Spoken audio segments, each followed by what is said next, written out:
January 6, 2020 under the new form of government. And so you'll have to determine the actual dollar amount, and that will be put in the ordinance. The second thing it does is it clarifies which benefit or what benefits future mayors, including the first mayor-elect under the new form of government, will be entitled, unless you change the ordinance, or the council will change the ordinance at a future date. The third item, and this is the one that, other than setting the main salary, this is the one that I hope will be most helpful to you. It's been a difficult discussion for the council over the past few months to determine the salary. So what we've proposed here is a process for setting the salary for future mayors after the first 4 years in the new form of government. And essentially what it says is that in the fourth year of the upcoming four-year term, prior to the date on which those who want to run for mayor have to declare, the council needs to decide whether just to continue on with the current salary or whether you're going to reset the future mayor's budget. If you don't make that decision before the date for declaring candidacy and an included budget document for that current fiscal year, then the salary will just continue with the new mayor, and you may be fine with that. So it gives a process, but it's also a default. If you're comfortable with where you're at, you don't need to do anything. The fourth thing it does is if, and this is a new issue that hasn't come up, but I've seen it happen in other cities before, and it creates the same discussion all over again. If a seated mayor, for whatever reason, does not fulfill their 4 years, then automatically whoever you vote to put in to fill that unexpired term would continue on with the same salary that the mayor who just left was receiving. Once again, if you wanted to change that, you could, but if you just want to appoint someone and then you're happy with the salary, it will continue and you don't need to take further action.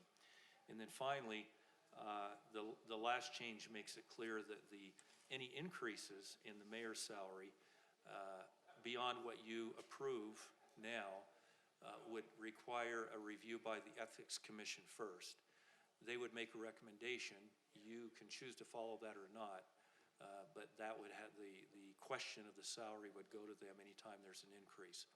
The way this is written, this initial salary you'll set tonight does not have to go to them because you're not increasing the mayor's salary under the current form of government with the mayor not being the CEO.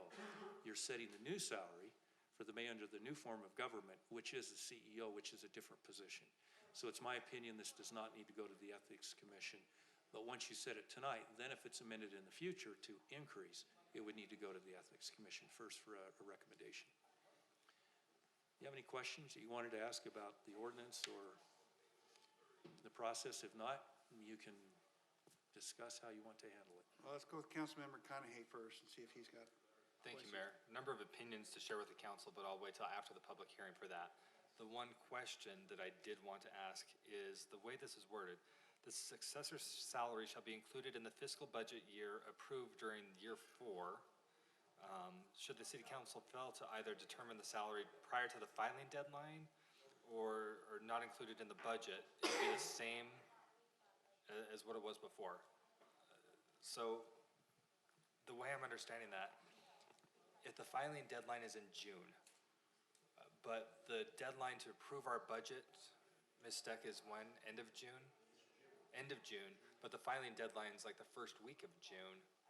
If we haven't passed our budget by the first week of June, would it automatically be what it was before? It would, unless you choose to change it. So in other words, what this is trying to avoid and is that if you continue to have a 9-month debate like you did this time, there's already going to be a salary in place, and whoever wins the election that following January would just step in at that salary. So that you don't end up with the same discussion you had this year trying to decide a salary for an individual who's already now been elected. And I know that caused some a little consternation, so we're trying to avoid that.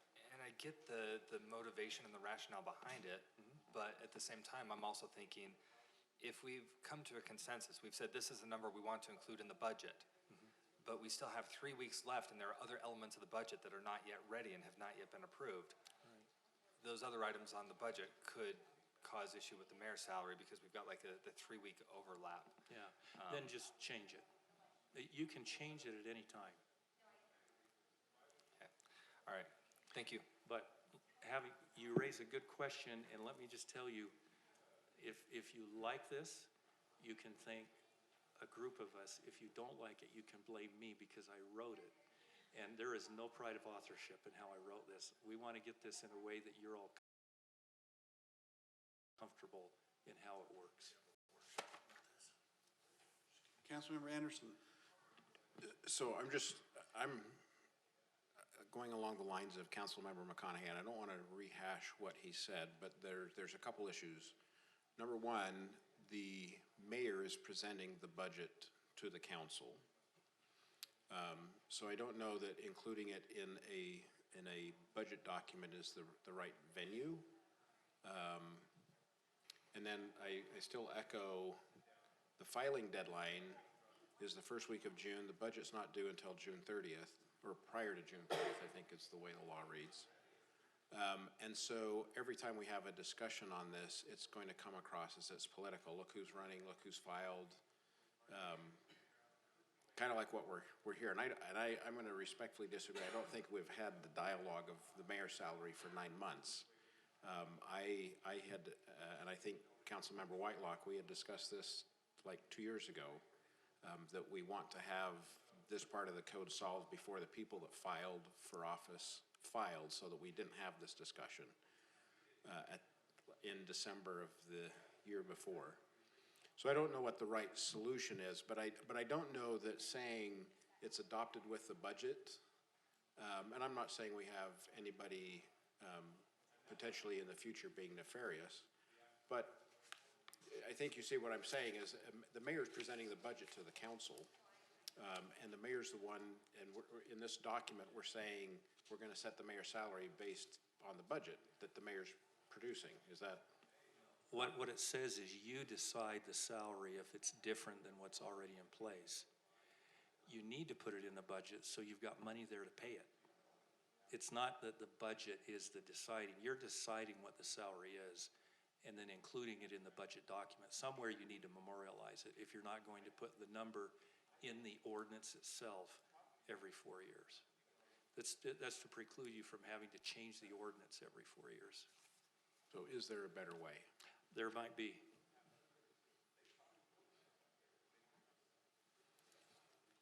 Okay, thank you. Councilmember Jacob. Thank you. I'm going to restate the process just really quickly and make sure I'm understanding it right. I think I am, but I don't think we all are. I may be wrong, and I may be wrong. So I may be wrong about either or both. So the way I'm seeing this is the first thing this does is it sets the salary that we've been talking about for 9 months and or 2 years. The second thing this does is say that's the salary unless you change it. And if you're going to change it, you've got to do it before the filing period of the next election. And if you're going to change it, that has to be reviewed by the Ethics Commission before you change it. Not necessarily set by the Ethics Commission, plus or minus. We have a tendency to not listen to committees and do whatever the heck we want. Just kidding, that never happens. And if I may add, it's only if you choose to increase it that it goes to the Ethics Commission. Oh. And that's the existing, that was the ordinance you passed Right. probably About 2 3 months years ago, ago. two or three meetings Okay, ago. gotcha. So I didn't change that part. Gotcha, okay. So that's kind of the way I see it total. So Exhibit A, if we set the salary at $10 a year right now, and that's the salary, and going forward, that was for you, Kaylee. Set the salary at $10 a year right now, and we include cost of living increases, and so in 4 years from last June, so 3.5 years from now, the mayor's making $11.75 because we've had cost of living increases. If the council decides not to do anything, the next mayor will make $11.75 and then get his COLA increases going forward. That's correct. That's what I meant to say. And in while that budget is proposed by the mayor at the time, that mayor can propose $1 million a year for his salary, but he's gotta win an election first. And my guess is for most people, if a mayor does propose $1 million a year salary, that mayor's not gonna be too popular when it comes to vote. Just throwing that out there. So I think we're in a good place, and besides, the council has to take responsibility for the budget anyway, right? Whether the mayor proposes it or the city manager proposes it now, it's the council's budget. And the council is ultimately responsible for where that budget goes and what the numbers are in it at the end of the day. And Denise, just kidding. Because, she does such a good job. Okay, so I think I understand it correctly. I really like this. I think it's fine the way it's written.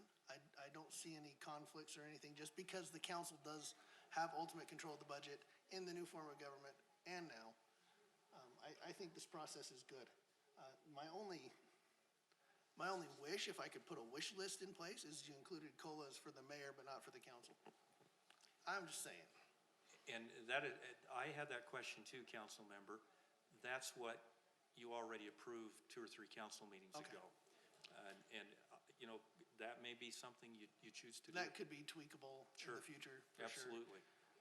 The I've alternative often is, wondered about that because Yeah. we've sat here and watched purchasing power and whatever change. Sure.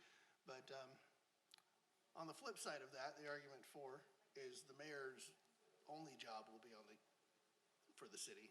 Council members typically will be working somewhere else as well. So, not necessarily a cost of living right. thing for council members. Anyway, that's my thoughts. I like this as it's written.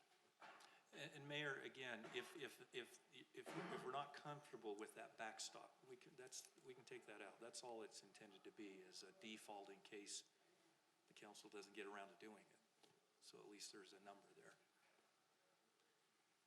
Thank you. At this time, we'll open up the public hearing for public comments. Anyone wishing to address the council, please come forward. Good evening, Amy Martz, 5438 West, Bridal Vista Circle. I do believe it has been about 9 months we've been having this conversation, because I've been in the audience for most of that debate. There's a strong feeling that the mayor's job is a service job, and another strong feeling that it's a job.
if you live in West Jordan, you can't run for mayor for Provo just because they pay better. You could, if you're the city attorney, decide to go be the city attorney in Provo because they pay better, and there the compensation comparison is very useful. With one caveat, however, we need to pay a mayor based on the duties and the expectations of what that office is. That office is the CEO of a 500-employee corporation. However, a 500-employee corporation CEO probably makes much more than the low six figures that we've been talking about on the council.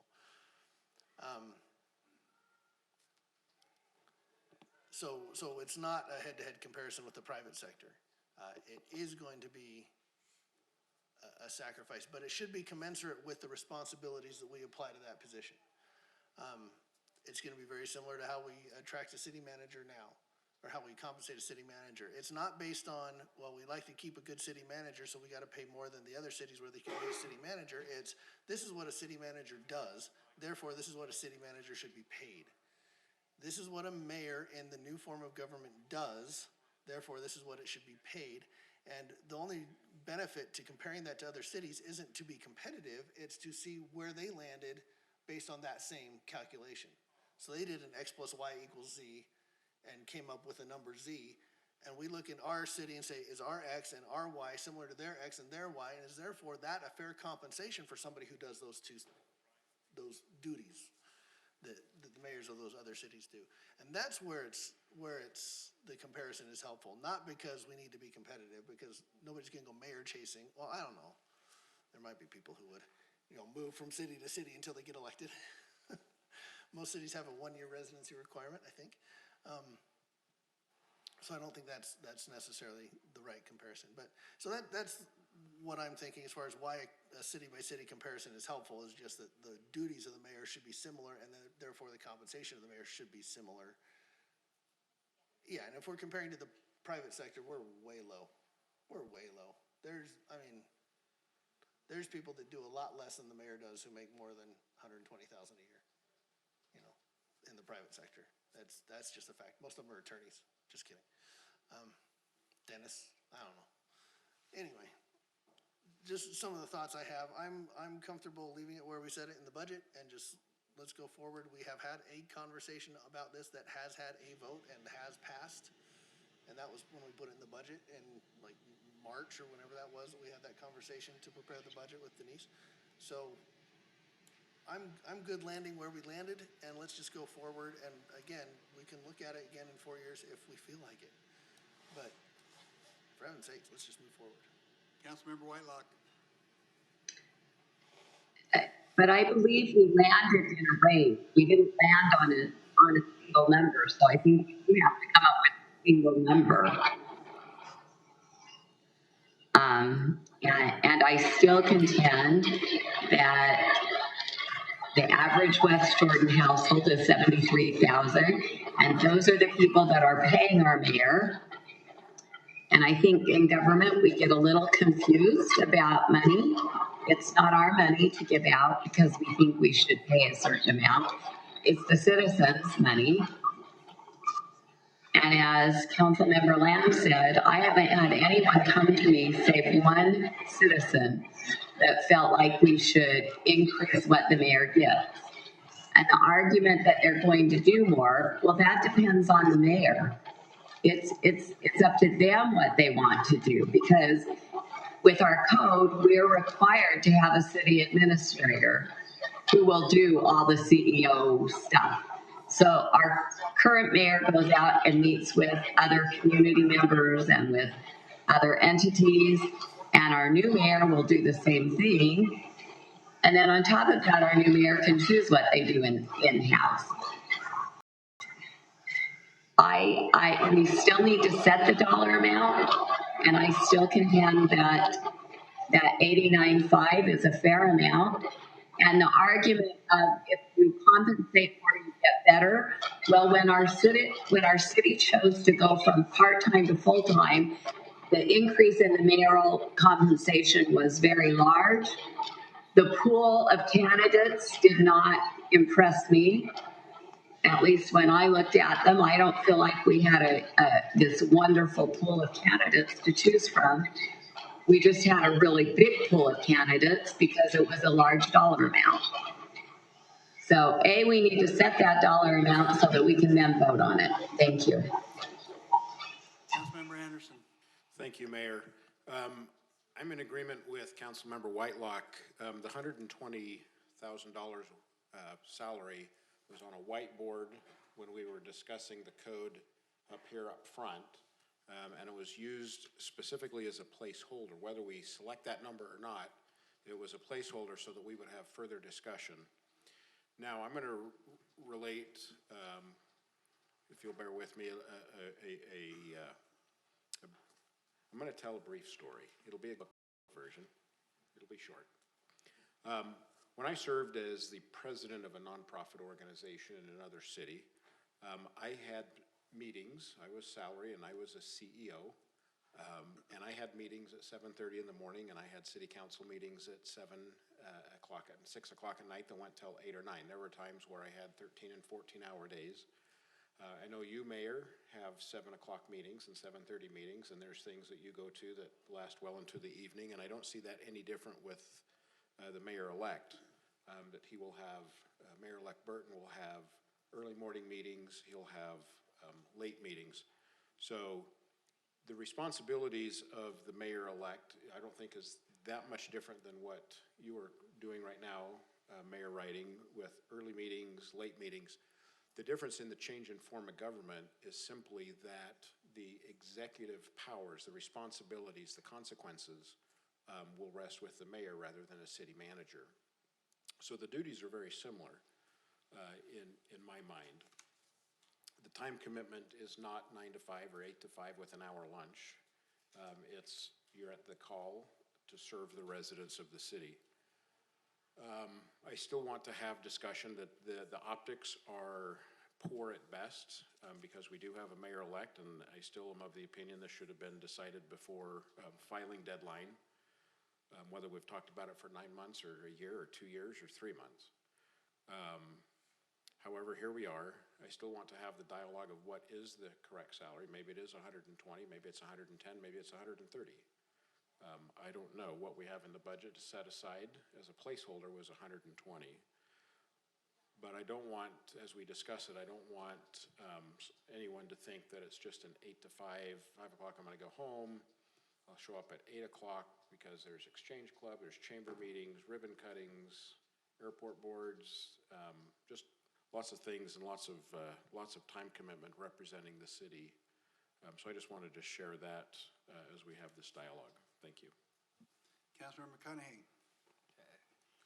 Thank you, Mayor. I'll share more of the philosophical stuff and then dive into nuts and bolts. Let me jump back to my notes. So if the salary is set at a higher level, it tends to grab the public's attention. If there's a higher salary, I think more people are going to be watching more closely and more likely to demand excellence of the mayor. If the number is set substantially lower, I worry that it really won't draw attention, people really won't care, and then the activities of the mayor may not have the public scrutiny that really should be there. The city is, in all fairness, it's an organization with a total budget of over $100 million with employees numbering right around 500, and there's a lot required of the job, and there should be a reasonable salary associated with it. That said, it shouldn't be so high that it's on par with the private sector CEO. This still is a public service, but there is still a substantial amount of work. With it being a public service, somebody who's running for mayor or serving in the office of the mayor shouldn't expect to stuff their bank account full of taxpayer dollars. The role of mayor is somebody who is serving the public, who represents the public, who represents the resident. Candidates are welcome to, I want to find a salary that is high enough that it demands public scrutiny, but is still not so exorbitant that it's, how do I word this? Something that's high enough to demand public scrutiny, but still low enough to where it's obvious that we're expecting somebody to serve here with the intention of being a public servant. I want to see candidates running for mayor who can fairly represent the residents of the city. If we have the salary too low, then we're limiting the potential pool of mayoral candidates to those who don't rely on the check, who are independently wealthy, and may not be really representative of the community. If we put it too high, well, we just can't do that either. I really think 120 to 130 a year is a reasonable amount. That's the same thing I said at the conversation with the whiteboard. 130 is off the table, obviously. I would be supportive of that $120 amount. It's high enough to keep the public's attention, keep scrutiny on the mayor, to where people are demanding excellence. And if it's not there, it's a good chance that voters will not be thrilled about it and push them out. That said, it's still low enough to where people say, yeah, the mayor's getting paid an awful lot, but I want folks to be able to say, yeah, and they're worth every penny. Here's what they're bringing to the city, and point to the economic development and the relationships. I think that 120 is a good balance of that. Jumping back into the nuts and bolts with the ordinance itself, I like most of what's in there. So, Mr. Wall, please relay my appreciation to the group for the work there. The things I don't like, well, Taylor, to you, would be that the council has to have it set before, has to have the budget passed prior to the filing deadline. I think that's going to be a little bit tough. I think if that were reworded to say, or pass a separate resolution stating what that's going to be. We could pass a resolution for just that one number earlier in March or April, something like that, saying here's what it's going to be. And I think that would be a fair way to handle it. I think that may be the better way that was asked for earlier. I like most of the rest of it. The cost of living, I kind of want to pull that out altogether. If there's if you play around even with just a 3% raise, if you start at 120 and you're playing around with a 3% raise just over the course of, one term, you're looking at a total of $15,000 worth of raises that are never really discussed with the council. I would pull it out. I'd be fine if the mayor really wants to suggest something, or if the council really thinks that there's a reason to pay the mayor more, compensate them more, great, have the conversation. Otherwise, I think if we start with a higher amount, I don't want to automatically inflate that each month, or each year. Yeah, each month would be worse. So I would pull out that section. The rest of it, I'm pretty happy with. As far as what action we take tonight, whether we pass this and then adjust, strike out paragraph B, I would still be okay passing this, including C1 tonight, with the expectation that that can be changed at a later point, just so that we have this resolved, so that we're ready to move forward. Or if it's something that comes forward with modifications on consent next week, whatever is staff's preference, but those are my thoughts. Thank you, Mayor. Councilmember Jacob. One last thing, and then I'll make a motion. We don't have to pass the budget before the filing deadline. We just have to pass a resolution stating the successor's salary before the filing deadline. Not the whole budget, just that piece. The successor's salary will then be inserted into the fiscal budget that is approved in year 4. But the successor's salary just has to be named before that deadline, that's the way I understand it. Well, okay, so my motion will be, because the current salary of $89,500 I feel is too low, and the $120 some feel is too high. I don't know that I necessarily do, but I'd like to split the difference. I'm in a compromising mood tonight. So the difference, if you add them both up and divide by 2, you get $104,750. I'm willing to round that to 105. And so my motion is to approve ordinance 19-46, filling in the blank on 1-7-2A with $105,000, striking paragraph B with the cost of living increase and renumbering appropriately. Councilmember Lamb. I'll second that. We have a motion by Councilmember Jacob and a second by Councilmember Lamb. Discussion to the motion.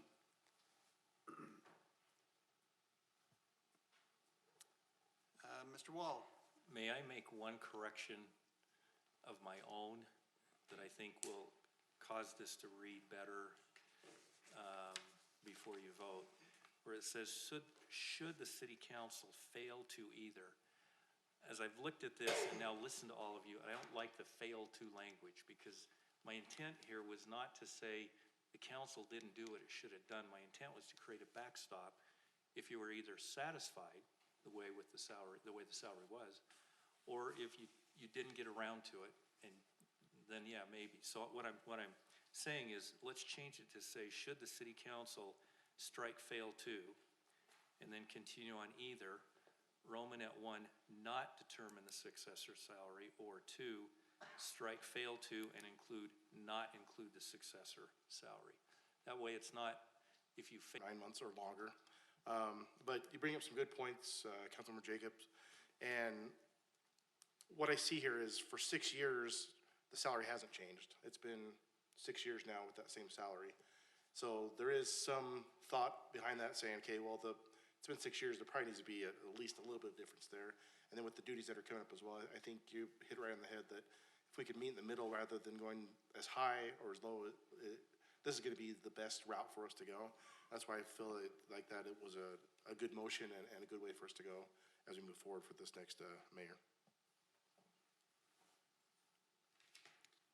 Councilmember Jacobs? Thank you. I'd like to amend my motion to include the language proposed by Rob Wall in the change to the ordinance. I'll second that. And I'd like that language repeated, please. In the sentence beginning, should the city council, you see it there, Jamie? Oh, I don't have it in front of me. C1, Okay. it's the 1, 2, 3, 4, 5, 6 line down. So it would read, should the city council strike fail to, and then after Romanet 1, insert the word not.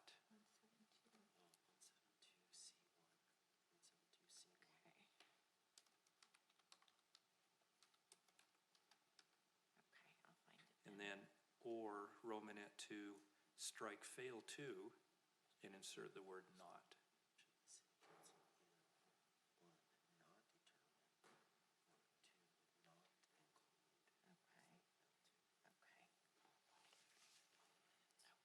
I'll hear it on YouTube. Any further discussion? Seeing none, then let's vote. Councilmember Lamb? Yes. Councilmember Anderson? Yes. Mayor Riding? Yes. Councilmember McConaughey? Aye. Councilmember Whitelock? No. Councilmember Jacob? Yes.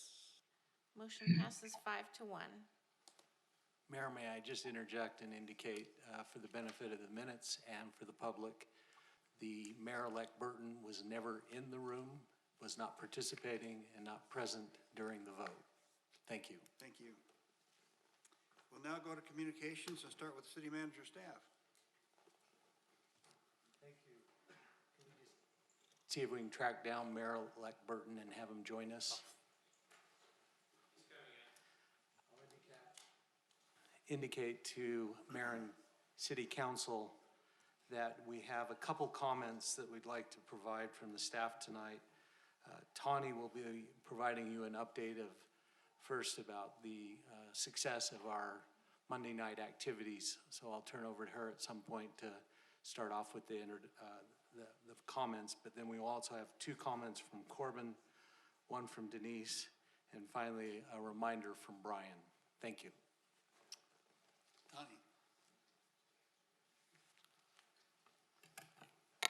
Good evening, council members.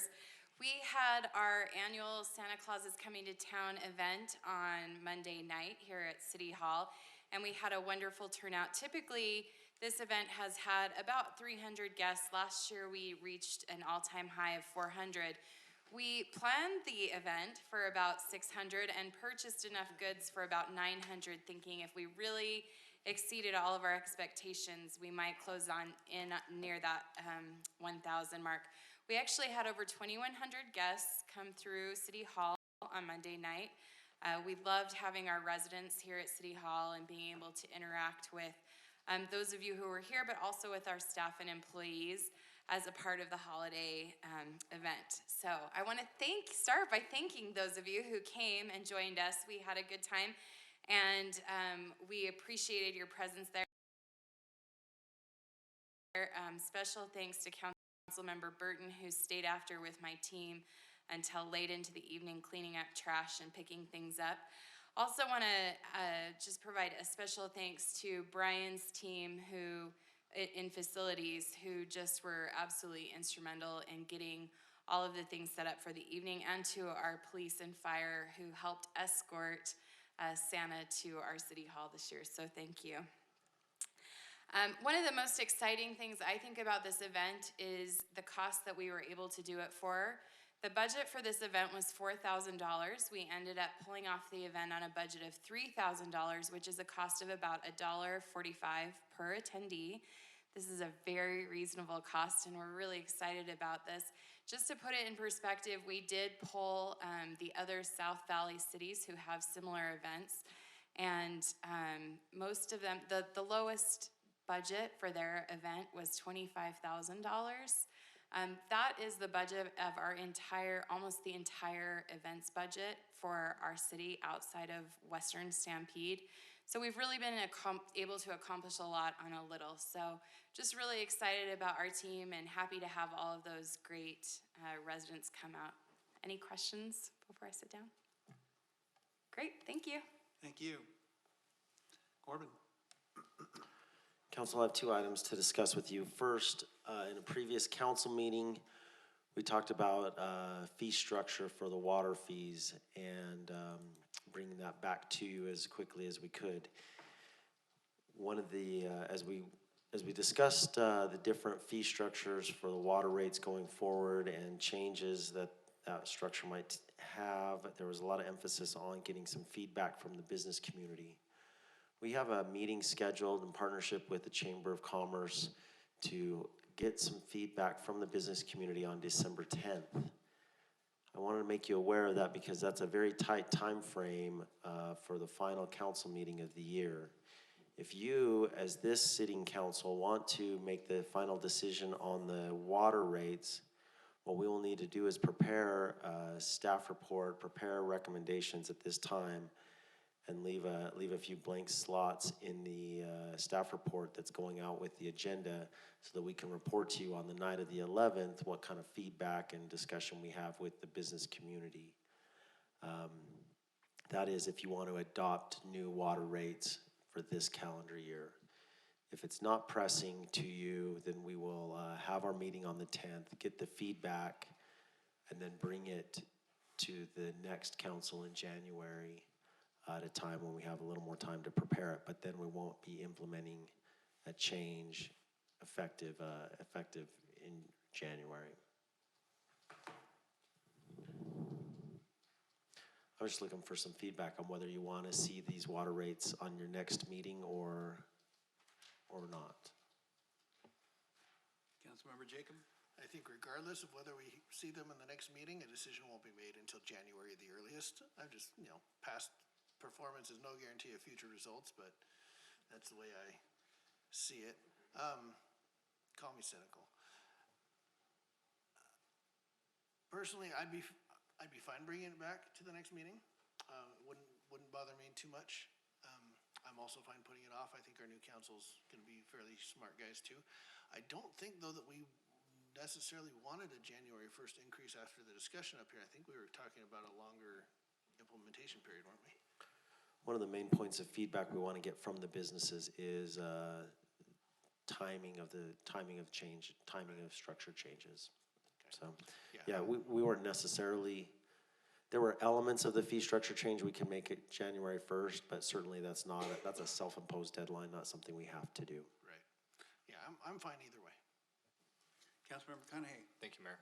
Going back to that same conversation with the public hearing, if we're going to be having a town hall meeting with the business community, I think it would probably be best that we not already have something all set, ready to go to take action the day after. I want to make sure that we can digest their feedback and appropriately incorporate it. Plus, we've dragged staff through a lot the last couple of months. I don't want to have to drag them through any other last-minute hoops in the middle of the holidays. I would rather we just say, let's hear them, let's digest it. Maybe there'll be a second meeting to follow up and show them what's going to be proposed or workshop with them, but I don't see a rush to have it on the 11th. I'd rather do this right than do it fast. Thank you, Mayor. Councilmember Anderson. As much as I would like to see the water rates fixed as soon as possible, I'm going to agree with Councilmember McConaughey. I'm a person that likes planning and structure and vision and where we're headed, and I don't like necessarily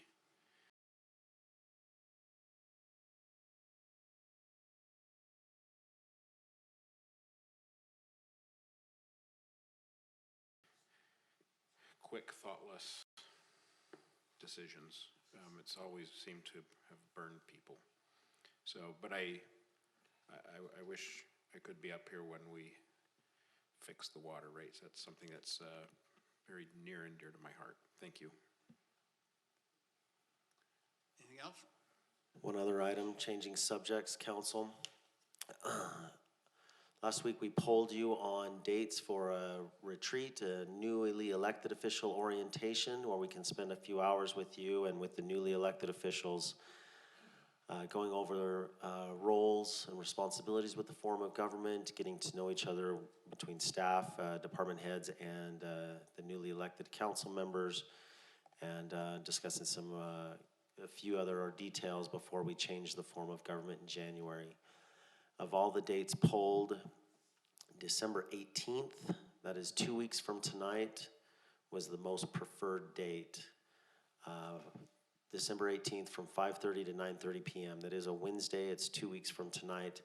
That was the date that worked best for the majority, including newly elected officials. So with your permission, we'll proceed with the preparations for that date. Councilmember McConaughey's got a Thank comment? you, Mayor. Just a terminology clarification. Did you mean most preferred or least objectionable date?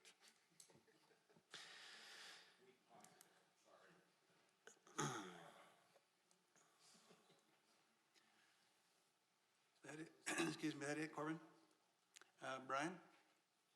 Oh, thank you, Mayor, Council. Just a quick reminder, we have the public open house for the design of the Maple Hills Park, Tuesday, December 10th from 7 to 8:30 at the West Jordan Public Works Building. Like to see you guys there. That's all I got. Thank you. Okay, Denise? Just a reminder that I emailed you all your financial statements for October. They're in your email. If you need a printed copy, let me know and I'd be happy to get that to you. And if you have any questions, I'd be happy to answer those. Thanks. Thank you. And we'll go to council comments, and Councilmember Whitelock, let's start with you. Nothing tonight, okay. Councilmember Anderson. Thank you, Mayor.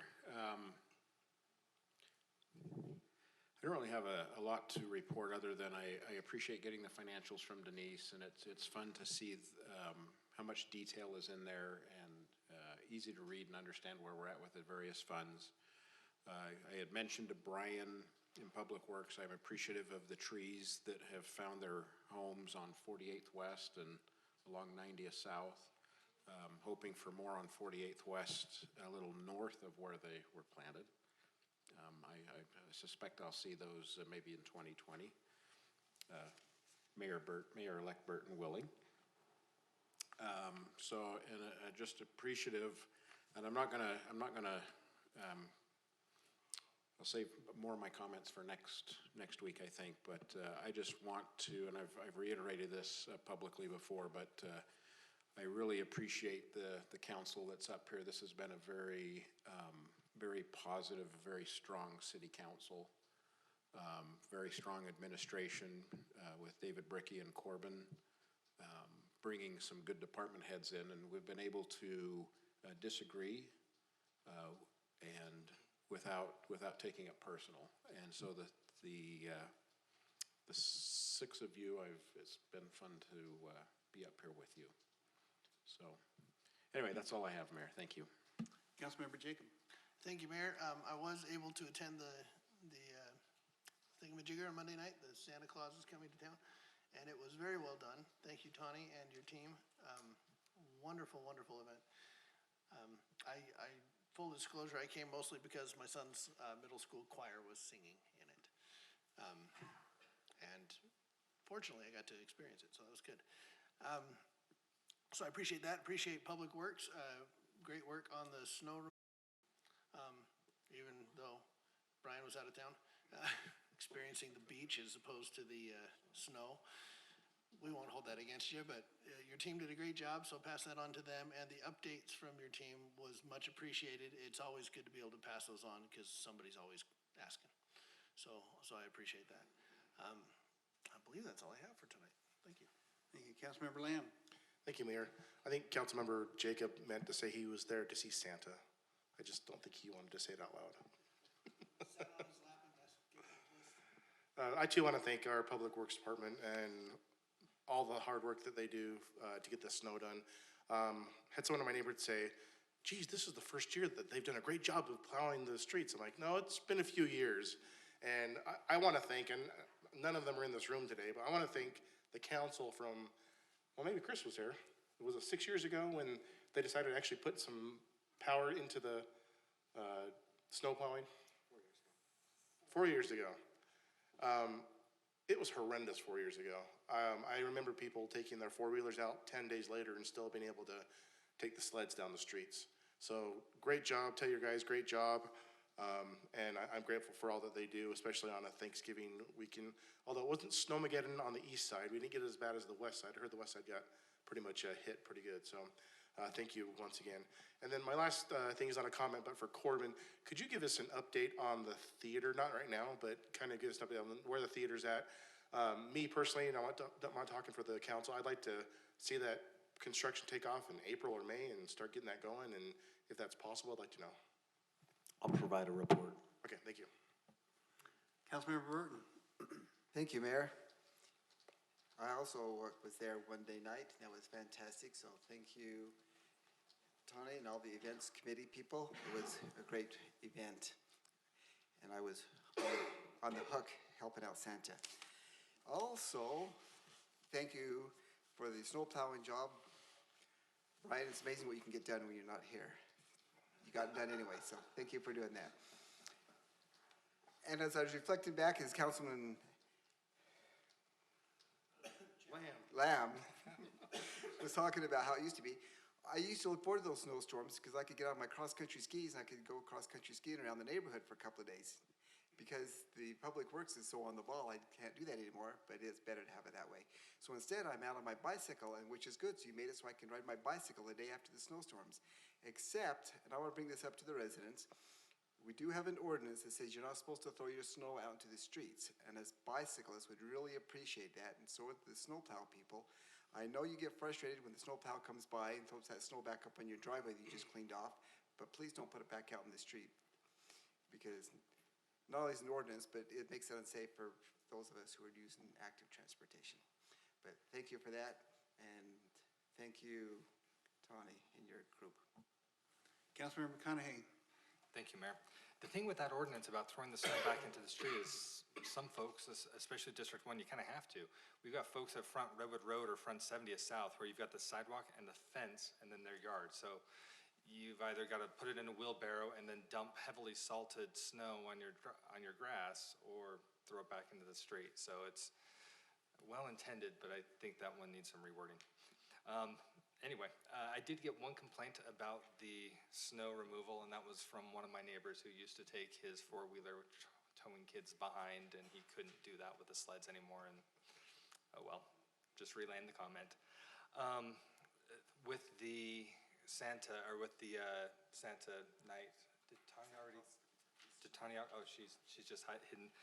Thank you for all that was done there. I know there were so many people that were helping. I saw Lindsay there just working her tail off, going all over the place, running 1,000,000 miles an hour. My wife very much appreciated her clearing a path so she could take care of our little baby. We saw Heather there who is just juggling everything and treating people like they're her own family, making everybody feel so welcome.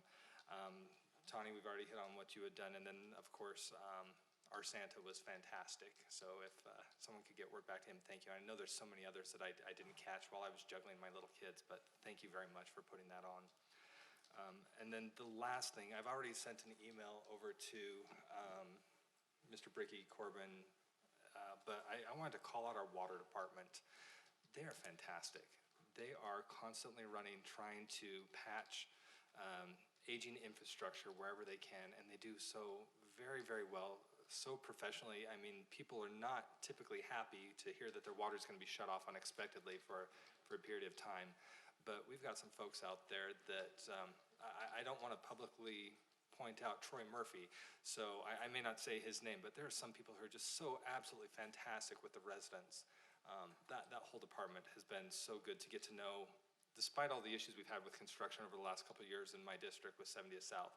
But thank you for the support that's given to them so that they can focus on their job, focus on taking care of residents. It really does make a difference.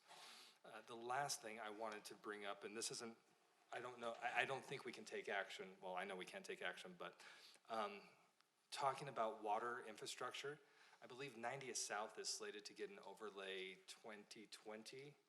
And if I recall, it was something like 5 years ago when we replaced the water main on the south side of the road, but we didn't do it on the north. I'm just wondering if there's an opportunity to take care of some of that water infrastructure on the north side of the road at the same time that we're doing this, if it's too far in the planning process and can't be done, or if this is something that we could do at the same time. I'm happy to see Mr. Murphy's all the way in the back, and I guarantee his response is going to be, if you give me the budget, I'll get it done. But I'd be curious if this is something as a council we would be willing to entertain. I worry about especially these major arterial roads and the number of times they go through construction. If we're going to be seeing something anyway, if we can add this and just get it taken care of so that we're not trying to extend the life by applying Band-Aids to 40 and 50-year-old infrastructure. Even if it adds a little bit of time to the project, I'd like to see if we can modify it so that we can address that. So that's all from me tonight. Thank you, Mayor. Thank you. We'll now move to consent items. I've been asked to pull consent item D as in Delta. Any others? If not, someone like to make a motion? Councilmember Anderson. Thank you, Mayor. I'll move to approve all the consent items except for D as in Delta.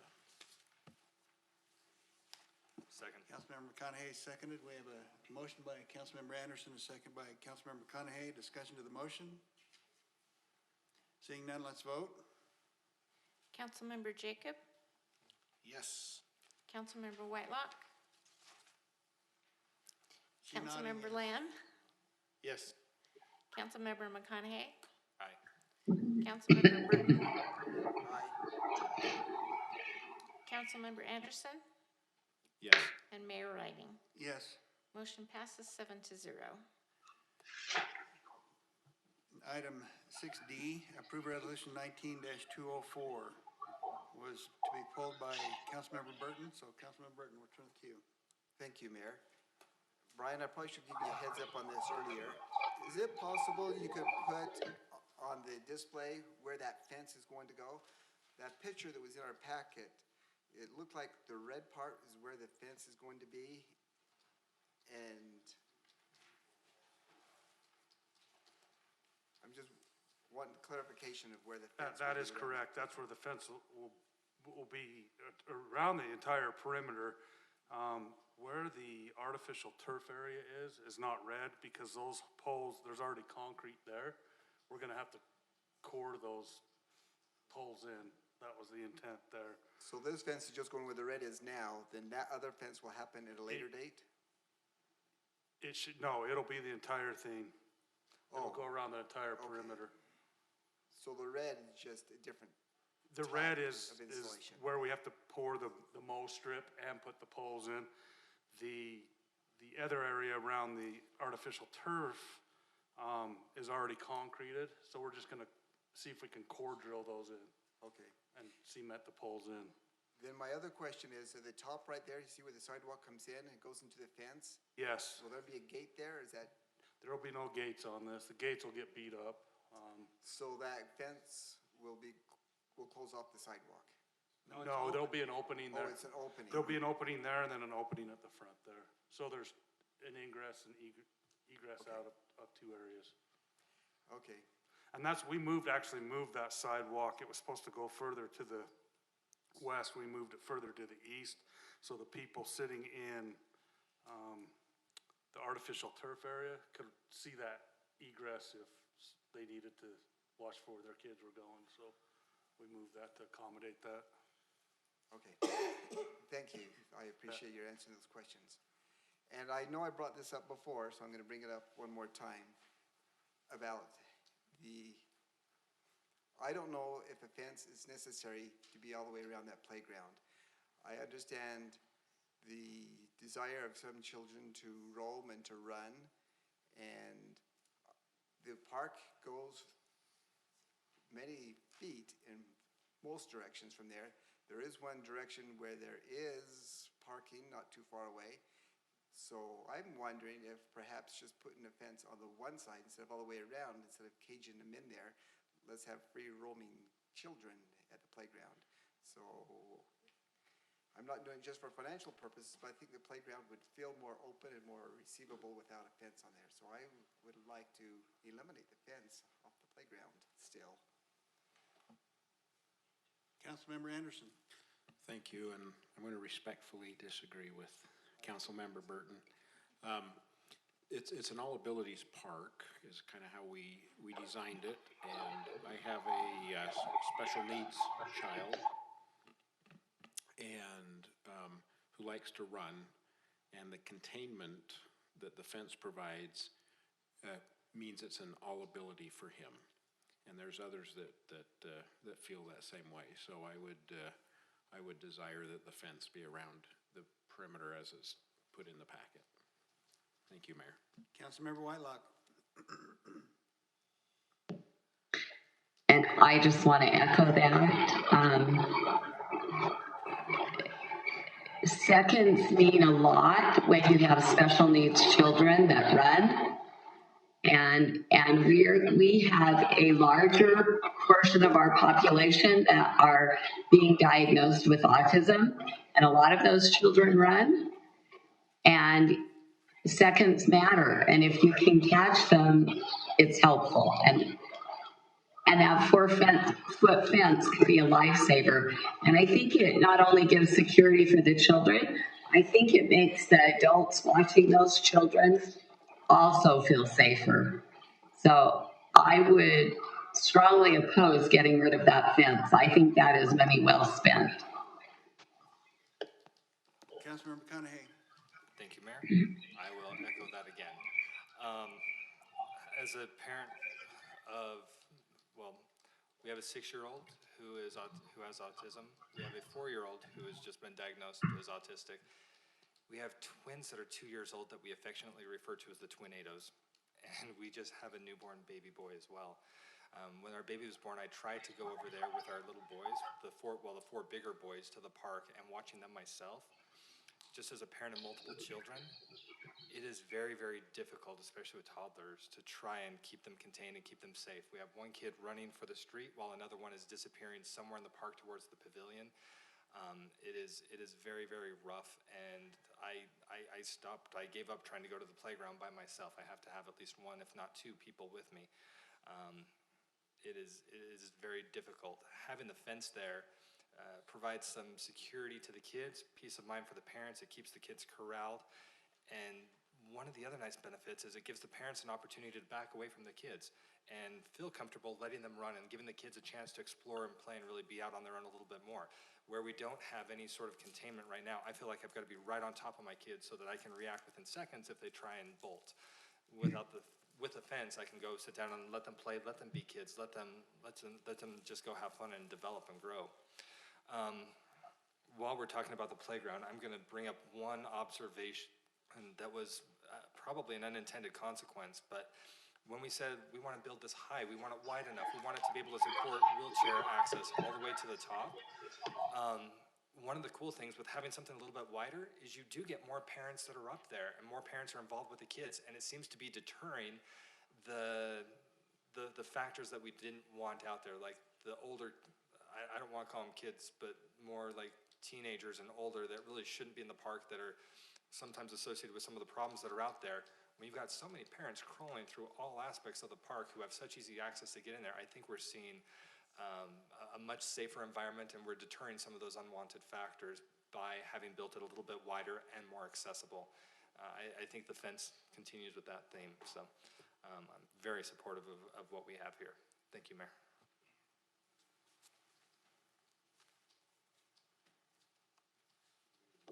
We need a motion. Councilmember Jacob. Thank you, Mayor. I move to approve of Resolution 19-204. Councilmember Anderson. Second. We have a motion by Councilmember Jacob, a second by Councilmember Anderson. Discussion to the motion. Councilmember Burton. Thank you, Mayor. I see the writing on the fence, so I will be voting in favor. Let's vote. Councilmember McConaughey. Emphatic aye. Councilmember Lamb. Yes. Councilmember Anderson. Yes. Councilmember Jacob. Yes, Councilmember Whitelock. Yes. Mayor Riding. Yes. And Councilmember Burton. Aye. Motion passes 7-0. Okay, item 8, business item. 8B, discussion and possible action regarding resolution 19-208, approving the 2020 annual meeting schedule for the city of West Jordan. I don't have a name by that, so I'm gonna go to Corbin.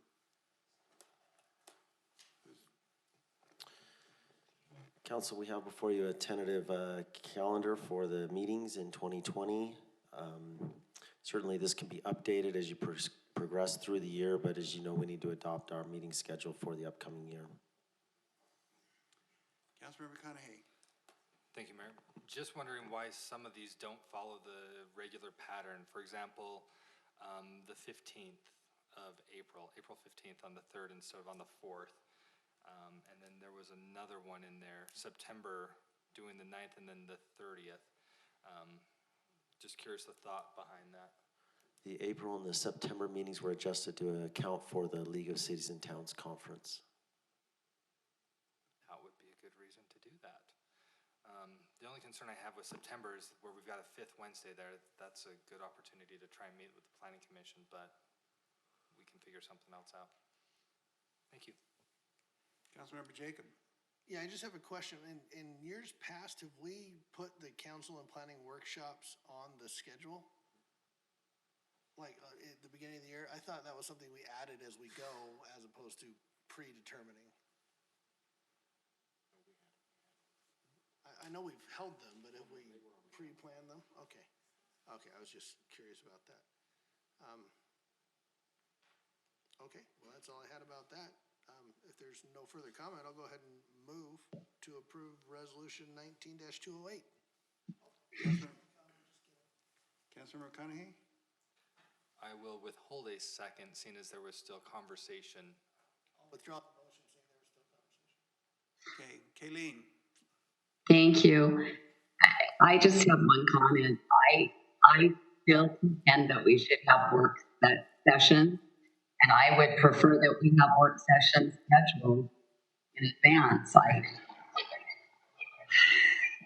What we're doing now is better than nothing, but it's not being as effective as it could have been.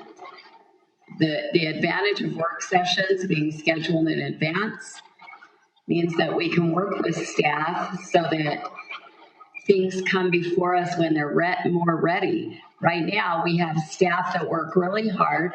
They bring something before us and we say, yeah, that's not what we had in mind for that playground. So we want to have another.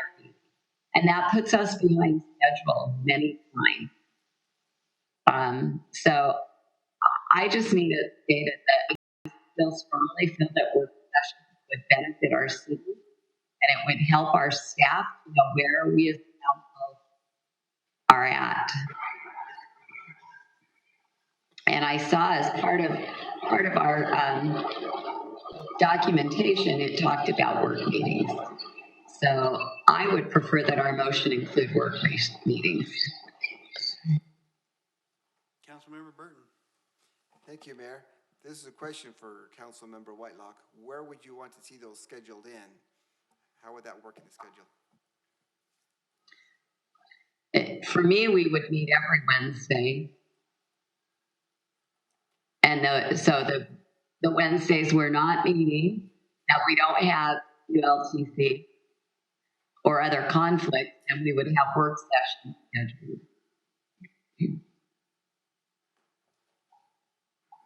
Councilmember Jacob. Thank you, Mayor. I wasn't gonna address that point. I was just gonna let it kind of sit there, but I guess I will.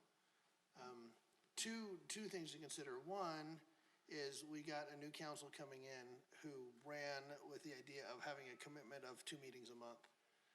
If we change that on people coming in, that may be problematic. I would rather see that change happen in a right after an election year. So in other words, a year from now, if that were going to be a change. That way, everybody who is being committed to that decision is making that decision. So I wouldn't want to do that tonight. Secondly, I just don't think we need it as much. Whether staff presents something to us right now that we're not ready for, so we say, let's have a work session, or whether staff presents something in a work session and we say, oh, we weren't ready for this, let's have another work session. Two sides of the same coin. I don't see it improving anything really. It's more work. This council, I wanted to say this earlier in my remarks and I forgot. If a legislative body is supposed to be a deliberative body, as we often refer to Congress and the legislature as a deliberative body, man, we are good at that. We deliberate like nobody's business. We're not that great at making a decision at the end of the deliberation. We just like to deliberate and then deliberate and then deliberate some more and then table it and then let's deliberate some more. And then let's come to a decision and then discuss it in a work meeting. And then, so I think we're good as far as how much we deliberate. I think we do a good job as a council. So with that said, do you have a comment? Okay, I'll let Alan make a comment. Councilmember Anderson. Thank you, Mayor. I think the workshops have been very beneficial, and I've seen other cities that have weekly meetings, like Councilmember Whitelock has described. That being said, this city council schedule is, I believe, required by law that we have to put our schedule of city council meetings, not necessarily workshops, as I understand it. Rob or Corbin, David, this setting of the schedule is required of us of a city council meeting, but the workshops, if the new council decides in January that they want to do workshop meetings on the first and third Wednesday of every month, they can choose to do that. And is that a fair assessment?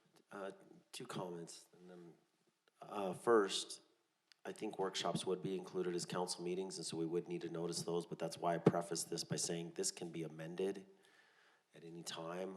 We need to post our schedule, but we're always free to amend our schedule at any time. Second, the issue about whether we hold workshops on the off weeks or not, or we change the way we schedule and agendize workshops, was one of the items I wanted to discuss at the retreat on the 18th when we have the newly elected officials present. And so that's a discussion to be had with the council that will be seated in January. Okay, thank you. Thank you, Mayor.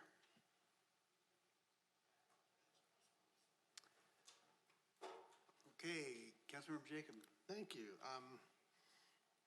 Before I make my motion again, I will say that I hope that in the new form of government, we have improved communication between the executive office and the council so that we will not get, I won't say blindsided, but that we have a little more heads up of what's coming down the road. That's something I really will push the mayor's office for from this side of the new form of government. So I think that's going to be crucial to being successful in the new form of government, is having that improved communication. And with that said, I move to approve Resolution 19-208. Second. So we have a motion by Councilmember Jacob, a second by Councilmember McConaughey. Discussion to the motion. Councilmember McConaughey. I appreciate Councilmember Anderson not trying to steal the second from me. Let's vote. Councilmember Burton. Aye. Councilmember Whitelock. Yes. Councilmember McConaughey. Aye. Mayor Riding. Yes. Councilmember Anderson. Yes. Councilmember Jacob. Yes. And Councilmember Lamb. C. Motion passes 7-0. The next item on the agenda is remarks. Anybody have remarks they'd like to state before we move on? I second that. Do we want to set up downstairs, or we just want to stay up here tonight? We have.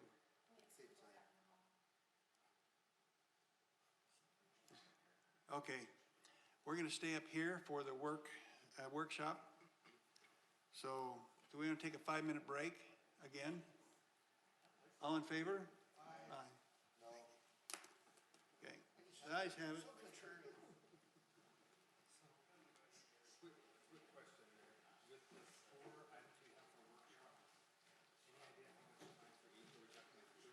What I'm going to ask Duncan to do is take all 3 of them at once.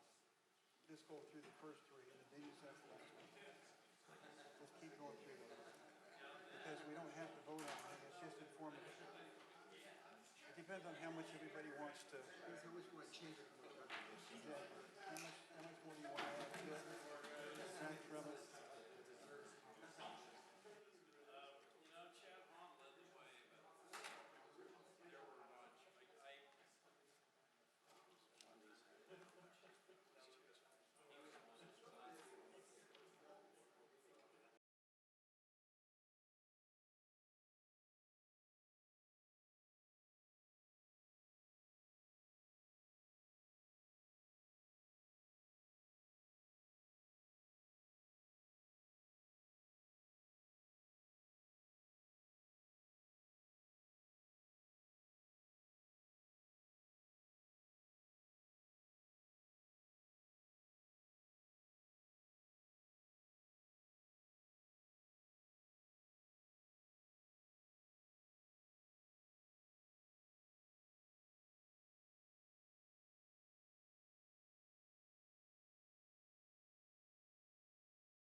let's move on. He emails us every day now.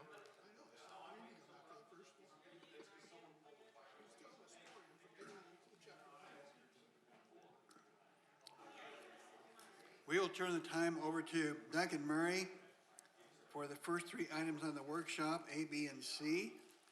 So Duncan, you're up. Okay, sounds good. Thank you, Mayor, members of the council. So we did save some of the easier titles till the end of the year. These aren't as challenging as some of the other ones. There are a few high points and we'll focus on those. But this first group of titles, 12 to 15, these are all the land use titles. So 12 is signs, 13 is zoning, 14 is subdivisions, and 15 is kind of your permit processing, but they're all land use. So over the last couple of weeks, the Planning Commission, planning staff reviewed these ordinances. The Planning Commission had kind of a work session 2 weeks ago, made a few changes. And then last night, they held a public hearing and made one final one-word change. But so this has kind of been vetted by, like I say, both the planning staff and Planning Commission. Title 12, this one, signs, is the easiest one. If we kind of scroll through and look at the yellow, there's not a lot of yellow changes in it. A lot of it's just word changes, city manager to city administrator, or we now call the development department the development services department, so you'll see that in a few places. When we get to one point, we probably ought to scroll to, there's one where it changes city manager to mayor with it says hearing board. Maybe stop when you get there. And that's just for removal of billboards. In the past, we haven't really had any, but they went to the city manager. That one looked like more of a, maybe would go to the mayor instead. And you've got it right there. And so there's the option that the mayor could pick someone other than himself to hear those matters. And where that's not one of the specifically identified people or positions that would need the advice and consent of the council, then that clause was removed. So other than that, most of through these land use titles, it's pretty much the city manager becomes the city administrator that would take over that function instead. I think that's pretty much it for this title 12 on signs, unless you see any other yellow as you go towards the end. Are there any questions on any of those changes? Like I say, most of it's just updating titles. Okay. Then Title 13 is the next one. Again, at first, and here all I did was include the sections where there were changes. There's a lot of sections where there weren't any, but again, there's a lot of city manager going to city administrator.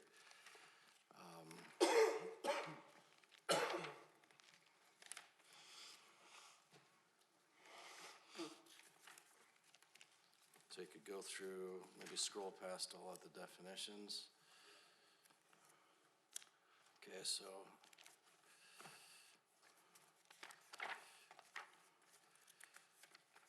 as you get to, like I say, through 13.4.1 and so forth, it's still a lot of just changing department names. Zoning administrator 13-4-12, that's one where you'll notice sometimes in the code there's the zoning administrator has certain responsibilities, the city planner has certain, or planning director has certain responsibilities. Sometimes they're the same person. In fact, Larry Gardner right now does fulfill both of those functions. So the zoning administrator, pretty much his role that's a little bit different than planning director. Zoning administrator, he interprets the ordinance and holds administrative conditional use hearings. That's kind of, in theory, if necessary, that could be broken out into two positions, right, Scott? So, but currently one person can effectively do both of those. So, then as you scroll through a little further, You'll notice there's several times that during this process of updating the code that wherever it says city clerk or clerk/recorder, it now says city recorder. That's what the official name will be in the future. You may have a separate council clerk or other position, whatever you call it, for minutes, but all of these other functions will now be called city recorder, the regular functions of that position. Let's see. So you can keep scrolling through, a lot more just name changes again. Variances, section 13-6E10. There was, one of the main changes that we had to make in these land use ordinances to comply with the change of government is you as a council can no longer act as an appeal authority except for when it comes to fees, and we'll see that in Title 15. If it's a purely money-related fee issue, then you're the appeal authority. If it's anything else, then it has to go to an executive branch or a quasi-judicial board or hearing officer. Or if once they've exhausted the administrative remedies, then it can be reviewed in district court. So Can you help educate me as to why that is? I mean, if we own things like the future land use map and we own the general plan, and that's kind of the path and direction that's given to Planning Commission, if they render a decision, if we're the ones who own that policy decision behind those documents, why wouldn't the appeal be to us? Why would it be? It's a great question. Why are we getting cut out of our policy? So probably the best way to answer that question is to look at the two different functions the Planning Commission has. So the Planning Commission is really a Planning Commission and a land use authority. In its pure Planning Commission role, they fulfill responsibilities of recommending to you actions which become your legislative decisions. Things like the general plan elements, the land use map, zoning map, land use text amendments or changes, including these titles that you're looking at today, they of course are recommending to you. Anything that's purely legislative when it comes to you, that's the Planning Commission function.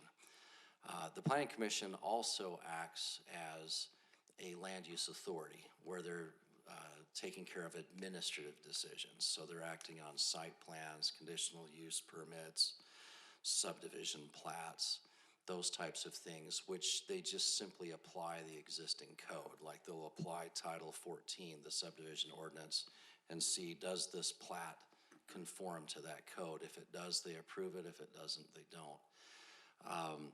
That's purely administrative versus recommending to you what becomes a legislative decision. In theory, a city does not have to make the Planning Commission the land use authority. They could have a separate body. The vast majority of cities have that body exercise both functions, but they still are wearing two different hats. They have an administrative hat as a land use authority. They have a quasi-legislative, here we call it a quasi-judicial hat, but quasi-legislative hat, if you will, the applications that they're recommending to you as a legislative body. So you have to think of it in that terms. In the new form of government, those two functions are broken out separately. And if they're acting with their quasi-legislative hat, if you will, that's coming to you. No appeal authority is needed because they're only recommending. You're the final authority. And the only place that would get appealed from there, if somebody wanted to judicially review, take it to district court, your zoning map decision, your text amendment decision, or whatever. But if on the other hand, it's an administrative decision, a site plan, conditional use permit, where they're just applying the ordinance, they're not making a legislative change, they're just applying it. And typically they are the final land use authority. But then if it gets appealed, and in the future that would be to the Board of Adjustment if this is approved, the Board of Adjustment is acting as an appeal authority on an administrative function. Since the administrative function is part of the executive branch, headed up by the mayor and city administrator, then that has to go somewhere else up through the executive branch. It can't move back over to the legislative branch where it's not a legislative decision. Does that make sense? Kind of. I'm still a little bit foggy though. where you're saying we only are the appeal, we're only the appeal when it comes to fines. Right. So what I'm thinking of is, let's take the example of the station at Gardner Mill. Let's say it went a little bit differently, and let's say when they came back and said, hey, we want to change the use for the bottom portion, where the city council said there needs to be a commercial element, planning commission said, yeah, okay, you can do that. Well, let's say the planning commission had denied that. Since the city council is the one that created the ordinance saying, here's what we expect the property to be used for, if there's a denial issued by the planning commission as they're asking for a change, why would that go to district court? Why would that not come back to the city council on appeal? If we're the ones who made that original policy and said, this is what we want, why would that not come back to us? Well, keep in mind that one of the other types of decisions that's legislative are development plans and development agreements, which they're all together in a development agreement. Development agreements are legislative, and those do come to the council. And I think that's probably partly what you're talking about. Yeah. It's the smaller decisions that are made that wouldn't come to you if they're just subdivision plans, just site plans, just conditional use permits. Whereas the very broad, the only thing you'll hear are fee appeals. That's one that had me concerned, because with those development agreements where we're setting policy saying this is what we expect, right. I'm thinking, okay, well, if we're loosening up zoning and giving more leeway to developers, and we're delegating some of our land use authority to the planning commission saying, we want you to watch these PC zones very closely, or with what we're doing on the interchange overlays and saying, planning commission, please help us, we're delegating some of our authority to you. I'm getting a little bit nervous thinking, we're delegating our authority, but there's no way for it to come back. Do we want to delegate that authority, or do we want to retain some of these functions more to ourselves and restrict what we're having the planning commission tackle right now if there's no manner for us to ensure that the vision that we're trying to lay out legislatively is being executed? Yeah. So, yeah, really the only thing that would change, everything you're talking about appears to me to be in the realm of development agreements and things that are coming to you already and would continue to come to you. They're legislative, so there's no need for an appeal. You are the final decision maker. The only appeal that you've had in the entire time I've been here in 3.5 years is there's just been one appeal, and I can't even remember what that was. What was it, Scott? It was the cottages in, out by my house, the Greg Hughes property. The planning commission denied it, he appealed it to the city council. The city council Right. approved it. Yeah, and before that, there was the Buller Farm, it's the subject of conversation this evening, was also appealed by the neighbors. The planning commission approved it. The neighbors said the planning commission should not have approved it, and it was appealed to the city council. Yeah. The city council upheld the planning commission. So would those still be coming to the city council? When the planning commission does something that somebody wants to appeal, And I don't know about, the only one I know, and I can't even remember the specifics of it, but I think it was just like a subdivision plat. The one that it was. development agreement. But if it's development agreement, it's just gonna come straight to you regardless. So it's, the only small items that are not coming to you right now and that would continue to not come to you are just, like I say, just subdivision plats, conditional use permits, and site plans, which have no legislative involvement at all. That's just those smaller, purely administrative things. So, like I say, there's no proposed change in that. It's just if and when somebody appeals those basic applications that are purely administrative, what appeal authority they go to. And if it sounds like it's only once every 3-4 years, I mean, we're not talking about a major issue. As we're moving more towards development agreements, more is being classified as legislative. That's coming to you anyway. All legislative decisions, you're the final decision maker on. So the other thing I wanted to raise, and I don't know if this is the right forum to do it, but is we're just kind of changing the language in here. I also want to make sure that, if something's done administratively that the council thinks should be legislative, again, going back to another semi-controversial one, the parking garage over at the TOD by the hospital, Jordan Valley TOD. When the screening was changed, council said this is what we'd like, but then it was changed administratively. Does the council have a way to prevent things like that from happening? Yes, Because that was a change to an agreement that. If you remember, what you're talking about is, I'm trying to remember the exact term, but we tightened that up about 2 years ago. But it was, the zoning administrator has, in Title 13, the ability to make, Non-substantial changes or something. yeah, what's the term, Scott? It's, I could find it, but yeah, that, but we tightened that up so that now the zoning administrator has, in the text amendment you approved about 2 years ago, there's very, very minimal discretion that the zoning administrator has now. So it would have to come back to you. Anything that's more than a, I think the term's minor modification. minor modification or But there's a list variation. of 5 or 6 Yeah. different things defining what a minor modification is, and it was based on that situation you just brought up. Yeah, it was in So reaction where my to mind that. is as we're going through this, just to give you a broader perspective, what I'm thinking from and for the rest of the council. We've delegated a fair amount of our authority to the planning commission, and we're asking them to provide us feedback. Now the council no longer chooses who represents us on the planning commission. The planning commission is appointed 100% by representatives of the mayor.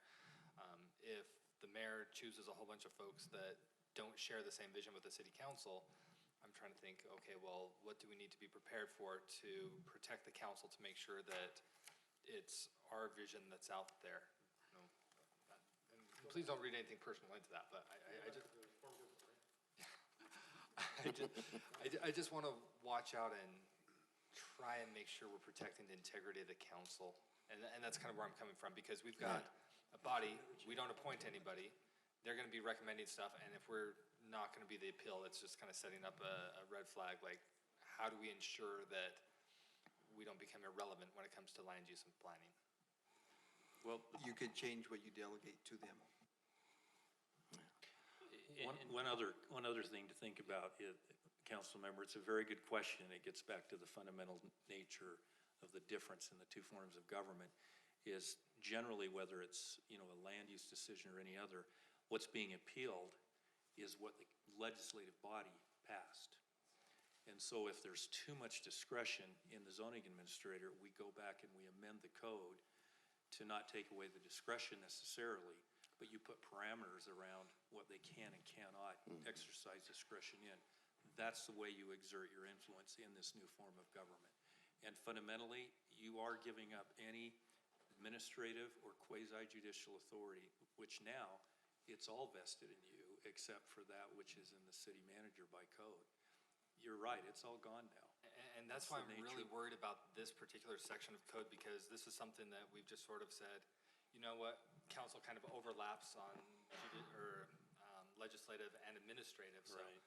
and now we're just changing all the language to say, you know what, it's just all under the mayor. And I'm thinking, oh crap, have we looked at what needs to be clawed back and retained? We haven't really carved out anything and said, these are the elements that should retain with the council. These are the authorities that we may need to withdraw and bring back. I feel like what's being proposed here is just, here's the changes. And already I'm feeling like this would probably be a good spot to have someone review this from the council's perspective rather than just the change in form of government perspective. I know this has taken up a fair amount of time rambling, but this is something I'm really concerned about with the change. Most of your authority to deal with land use issues, other than approving zones and defining what those zones are and defining what the appeal process will be, is taken away from you in the new form of government. In fact, under LUDMA, the Land Use Development Management Act, it's very clear what's quasi-judicial and administrative, and that's why none of the appeals will go to you. But let me give you an example of something that's coming up where you're gonna have a lot of authority, and I would use it if I were you, this new form-based code that's going to be provided to you. If you were to line up 20 planning directors and say, explain to me what a form-based code is, you get 20 answers. But conceptually, what you're gonna be doing is saying that you're going to be approving a code that essentially says if a developer meets this criteria, they then build in this zone, and you never see it again. It goes to the planning commission. So the way you deal with that is you get very, very detailed of what the form must be. So in other words, the massing of buildings, it can be this size if you have these setbacks. You can have smaller setbacks, but you've got to provide more landscaping, or you have to provide more glass or more whatever. And that's where you exercise your authority in that context, because you will never see the applications again.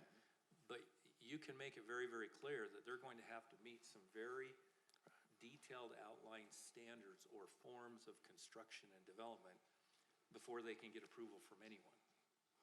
That's an example of how you control it. Is it more difficult? Absolutely is. There's a lot more work up front when you're defining what the zoning ordinance is going to be. So in a sense, staff has been anticipating and doing what you're describing, Councilmember McConaughey. I mean, through tightening up the discretion that the zoning administrator has for minor variations by presenting the interchange overlay zone and now the other form-based zones that Mr. Wall's talking about.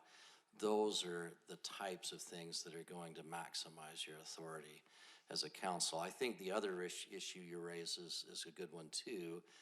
That's just as in Sandy, where the mayor works closely with the council, and at least in the past, Mayor Dolan solicited their suggestions. I mean, those are the types of things you could maybe do too, and to see if you can feel good about those council members, even though you're not, those planning commission members, even though you're not technically appointing them. So hopefully that's responsive to your question. But we have been looking through that lens during this entire process. So if you go to section 137010, this is one where on conditional use permits, the Planning Commission recommends to the development director, who can then revoke a conditional use permit, and it refers to the other section 1556, where then it can be appealed to the Board of Adjustment. So, but that just kind of clarifies and adds an internal reference.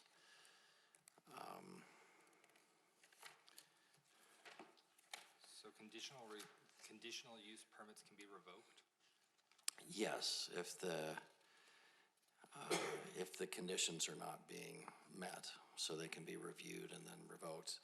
And that's the one last word that the Planning Commission added last night, was on the third line at the beginning. Instead of just hearing, they added the word public to make it clear there's a public hearing. If it takes a public hearing to create a conditional use permit, that's their practice, then they felt like they want to make sure there's a public hearing if they're potentially going to revoke it, to make sure there's full due process and the affected people have an opportunity to be heard. After that, most of the rest of this title is just changing names or stylistic, just going to non-capitals instead of capital letters. But does anybody have any other questions on this title?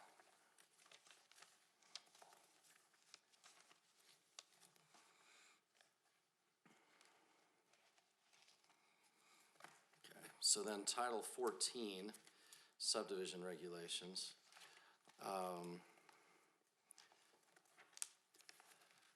Subdivisions in the past, even under your current form of government, the Planning Commission handles all of those.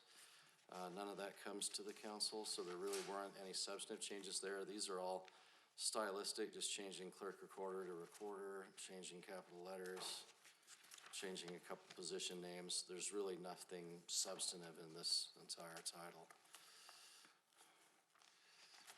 Other than if you go to 14-5-5 streets, subsection H, there's a provision for half streets. The council has in the past approved those half streets if and when they're allowed.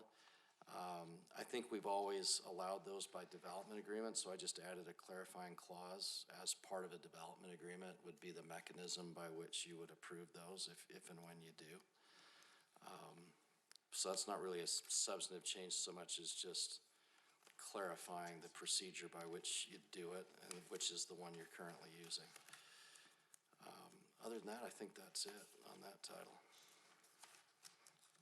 Any other changes there? Okay, then Title 15. This is the one where it's processing permits.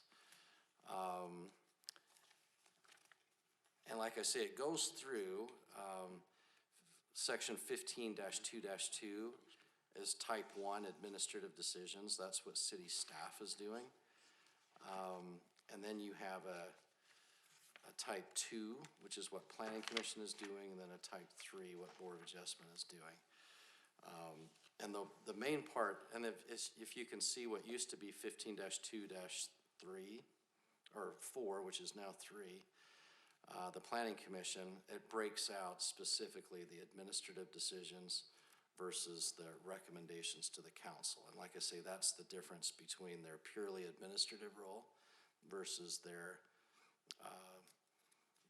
recommending to you, kind of in a quasi-legislative role. And then we updated some of the language. We call them master development plans now instead of just development plans. But like I say, the big changes are, well, and then we make it clear what the Board of Adjustment does, which is 15-2-4 now. They hear variances, they look at expansions of non-conforming structures, and appeals from administrative decisions from staff and Planning Commission. So that's pretty much the main thing of what they do.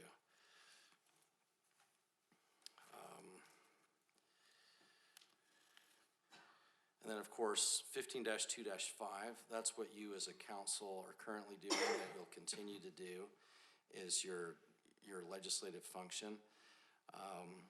That one I kind of added in to make sure that in addition to the general plan map and general plan text amendments, it's any of the elements, like you've got the moderate income housing plan, you've got transportation plans, all of those different elements are all coming to you. I made sure we put in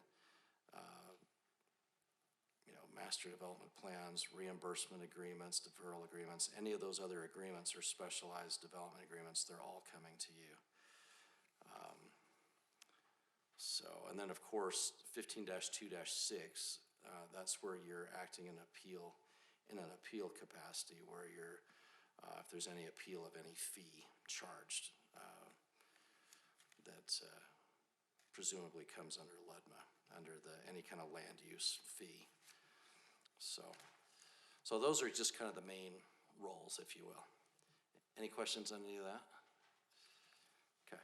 Then as you get into chapter 3, mainly just changing capitals to non-capitals and changing titles of positions.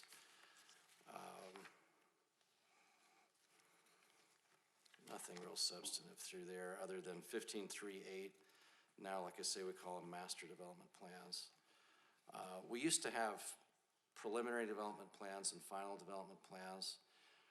Preliminary, I think were recommended by the Planning Commission, approved by you. Final was staff, is that right, Scott?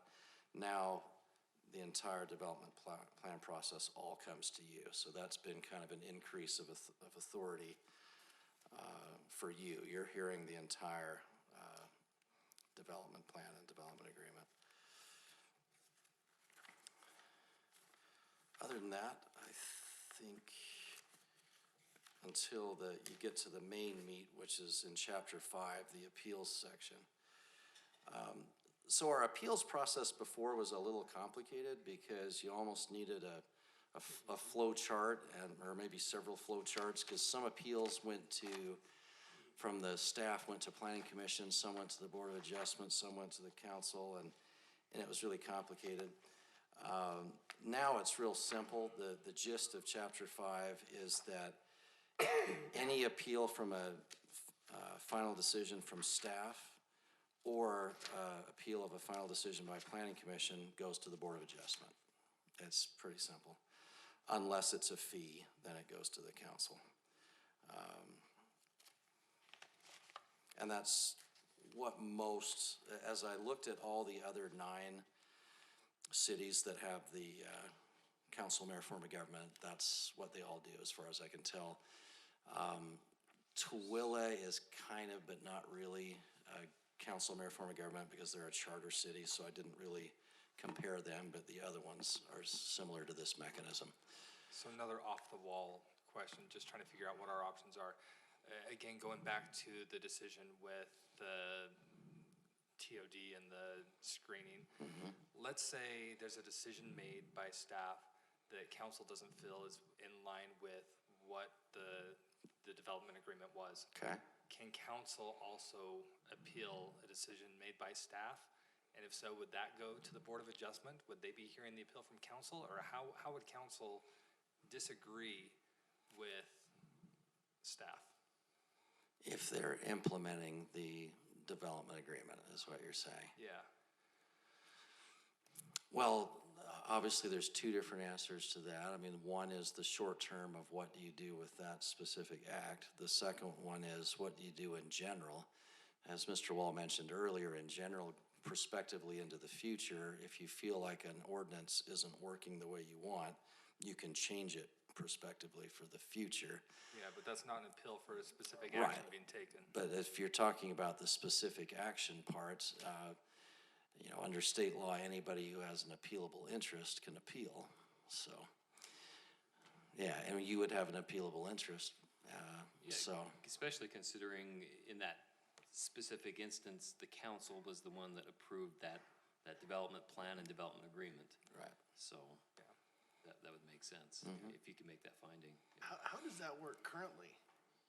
Does that work currently? I mean, when the council gives direction to staff and staff ignores it and does something different than what the council gave as direction to staff on a voted on motion, and council does something different, or the staff does something different, is there an appeal? Well, our current form of government, the appeal would be talk to the city manager, because Right. the city manager You refers direct to the us, city so it's not manager. an appeal, it's giving direction to our employees. And then the Yeah, city that would- manager- This, where it's Hypothetically, not. if the city manager was the one who did it, I'm hypothetically, not current city manager, was the one who did something that the council specifically said not to do, or didn't do something the council specifically said to do, is the only recourse, sorry, you're fired, you're out on your keister. Would the city manager be considered misfeasance or malfeasance if he or she didn't fix what the employee did? Yeah, I mean, if you were to look at the org chart where the city council sits on top of everything, if we were to go to a judge or go to court and say, hey, I don't like what happened, they're like, well, what's going on? And it's under you, it's your jurisdiction, so you fix it. But here, where it's broken apart. Okay, thanks. Okay. All right.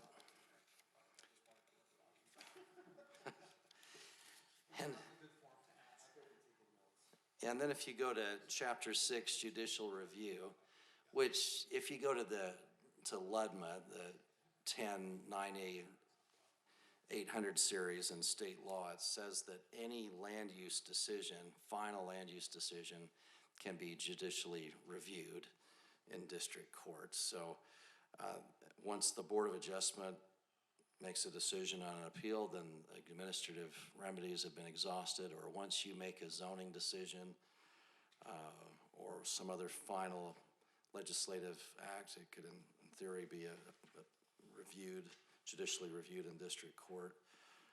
Or if you make a final decision on an appealed fee, once all those have been exhausted, then whether it's administrative or legislative decision, state law says, and this ordinance says right here, that of course it could go and be reviewed in district court as long as somebody files the appropriate petition in district court within 30 days. So, but are there any other questions? Is that calendar days, business days? Calendar days, 1 month, yeah. Does that need to be clarified? No, because it's in, like I say, state law in LUDMA. Yeah. Plus, I think our general definition is that it's calendar days unless otherwise indicated, so. All right, so if there's no other changes on, or questions on titles 12 to 15, Are we okay going to Title II? Okay, so Title II. Duncan? Yes. Before you move on, I was just going to, for the benefit of the council, let me just read you the authority that you're given. It says, this is in the Land Use Development Management Act, the applicant, a board or officer of the municipality, or any person. And as a council, you fit the definition of person, but one of you individually could appeal the decision if it wasn't carried out the way you thought it should be, or it was interpreted wrong. You have standing to appeal that decision. And that's one of the changes that was put into LUDMA, to give a legislative body the ability to control what the execution of its ordinances would be in a land use setting. It's 1090. Who is that appealed to, though? You appeal it's to the district court. Okay, so it's not to the Board of Adjustment. Well, it would depend. Generally, it's the district court, but it could be the Board of Adjustment if it was something over which they had jurisdiction. But generally, land use decisions, when it gets to that, this 1090-703 is when the land use authority's decision on how to apply an ordinance is being challenged. And so that would be the planning commission, it could be the zoning administrator, whoever. Okay.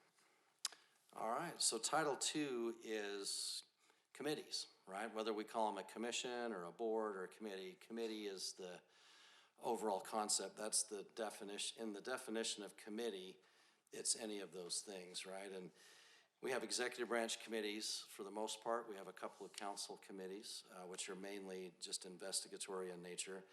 And then we have this notion, as you see in the final definitions here that we changed or added, that a standing committee versus a temporary committee. A standing committee is one that's either created in state law, which is the Planning Commission or Board of Adjustment, just a couple of main committees. Also, our ordinance says any committee that's created specifically by ordinance in our city code, that's a standing committee. The reason for the difference in that terminology is in Title I that you already approved, standing committees the members are appointed by the mayor and then given advice and consent by the council, voted up and down by the council. If it's not a standing committee, it's not a committee that's specifically in the city code or state law, then it's a temporary committee, which means the mayor can appoint and does not need council approval. Duncan, I have a question. Yeah. So is the up and down vote by the entire committees or by individual? So if it's 3 people on a standing committee, is the up and down on all 3? Well, I mean, in theory, you can vote on them one at a time or pull them out separately. But yeah, in theory, you're voting on each committee member one at a time. And however you do that procedurally with your resolutions, is up to you as a council with your rules, but you're technically voting on each committee member individually. Okay. Yeah. Thank you. You can approve 2 and not the 3rd or whatever. So you already approved before chapters 1 and 2 of Title II. Chapter 1 was kind of some general provisions. Chapter 2 is the Planning Commission. These chapters 3 through 18 are kind of the rest. Chapter 3, if you see Board of Adjustment, this one is, of course, it's called Land Use Appeal Authority in state law in LUDMA. We just choose to call our appeal authority a Board of Adjustment. Right now it has 5 members and, 1 alternate, I can't remember. But it is then a standing committee. So the removal process, it kind of changed there a little bit, 236. Now, of course, removals under this form of government can be by the mayor with or without cause. There doesn't have to be cause and there doesn't have to be council approval on a removal. So that's just to match state law there. And then the compensation section 2-3-13, now we're just going to the compensation schedule with the annual budget, right? Instead of having specific dollar amounts in the code. So. And then if you go to the General Plan Committee, This one is proposed to be a council committee, so it'll actually go to Title I, Chapter 6, because it's purely just recommending to the council on general plan issues. So that just shifts it over. It's not an executive committee. Now, Chapter 4, this one, I'm going to recommend that we pull this one out. As we did further research, I was focused more on Murray City as being the one city that I Sorry, which one? Okay, so now we're looking at Chapter 4, which is Personnel Advisory Board. Maybe scroll down to that one, the new Chapter 4, right there. So we made a commitment in the legal department that we would, when we currently in our current code have something called the Personnel Appeal Board, which used to be in Title I. It was repealed because in the new form of government, we can't have a council member on what should be, like I say, an executive branch committee. And the way it was configured doesn't fit state law. So we committed to you that we would come back with a replacement entity, which I was looking at possibly this Personnel Advisory Board concept that Murray uses. As I looked into it further though, where they have kind of a career service system or process, which we don't have here, we have a personnel policy, it doesn't really fit. And so as I've bounced it off others in the legal department, then we're gonna come back to you on something to replace this, probably along the lines of what we're looking at is a one-person hearing officer. What state law requires, and that code section is listed there, Utah Code Section 10-3-1106 requires that we have either an appeal board or a hearing officer. And we're noticing that a lot of other similarly situated cities have like an administrative law judge or a one-person hearing authority. So I don't have any concern with pulling that. If you want to, that's fine. But I do want to clarify something you said. We can't have a council member on an executive committee. Is that just for this, or is that across the board? Like, does that mean the events committee can't have anybody from the council on that? Or can you clarify that? Well, at least as a voting member, we have it set up so there's ex officio members. Okay, like we have now. Mm-hmm. Right. Okay. Yeah, and this is what Duncan said, for an appeal. You can't have a legislative member on an executive. And that's why I wanted to clarify, because it was in context of this specific board, but the verbiage came out, you can't have a council member on an executive committee. Thanks for That's the why I wanted to clarification. clarify. I misspoke. What I meant was if it's an actual appeal authority, you can't have a voting council member, as opposed to committees in general, right? Cool, thanks. And could I just interject something, Duncan, for a second? We'd like you to just not really start thinking about it now because we haven't presented anything, but we're going to be coming back to you with this employee appeal issue. The reason that many cities are now opting for an administrative law judge is that most of the time when employee actions that go to this appeal entity end up in district court, Court of Appeals, and it's overturned. It's when that board, that panel, whoever it is deciding, doesn't properly decide the case based on the evidence. They don't make proper findings and conclusions. And what we found over the years is if you have an administrative law judge who has some background in personnel law, be that appeal authority, the decisions not only are more defensible, they're much more fair to the employee, because it causes and it forces the city to prepare its case in a way that is justified by the facts, as opposed to you may have a group of 3 people who may or may not have an understanding of what those findings, what the basis for a decision must be. And in the long run, it's more fair, and it does preclude a lot of lost appeals to the courts. But it's in your jurisdiction. You get to decide whether we go to a board or we have an ALJ, a law-trained ALJ. It's gonna be up to you. It's a little extra cost with the ALJ, but I'd rather go that route. That's just me. And it is a little more. You think about decided decisions I was by gonna a say board, that it might be more then up it could be front, but really less in the expensive. back. when we're through. And with the ALJ concept, you'll have an opportunity as the legislative body to outline the appeal procedure. And so you'll be able to put into the ordinance the standard of review, the notice provisions, how it will be conducted. So it really does give you an assurance that you've got somebody hearing that appeal that understands rules, is gonna follow your rules. But that is something you're gonna have to decide, and we'll bring you some options on that. Actually, I like the ALJ route, and I'd be fine just going there and not spinning wheels going other directions. Does that appear to be anybody a else feels- consensus? Agreed. So we'll come back with an ALJ type option there, one person hearing authority.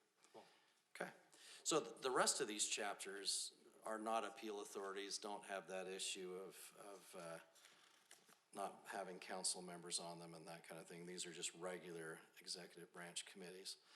But Can you go back chapter, to sunset provision real quick? right, so. Is that on all of them? Yes. Now, I didn't put it on the ones that are statutory boards, because like the Planning Commission is required by state law, the Board of Adjustment required by state law, this ALJ for, employee appeals or whatever we finalize with, that's required, some form of that by state law.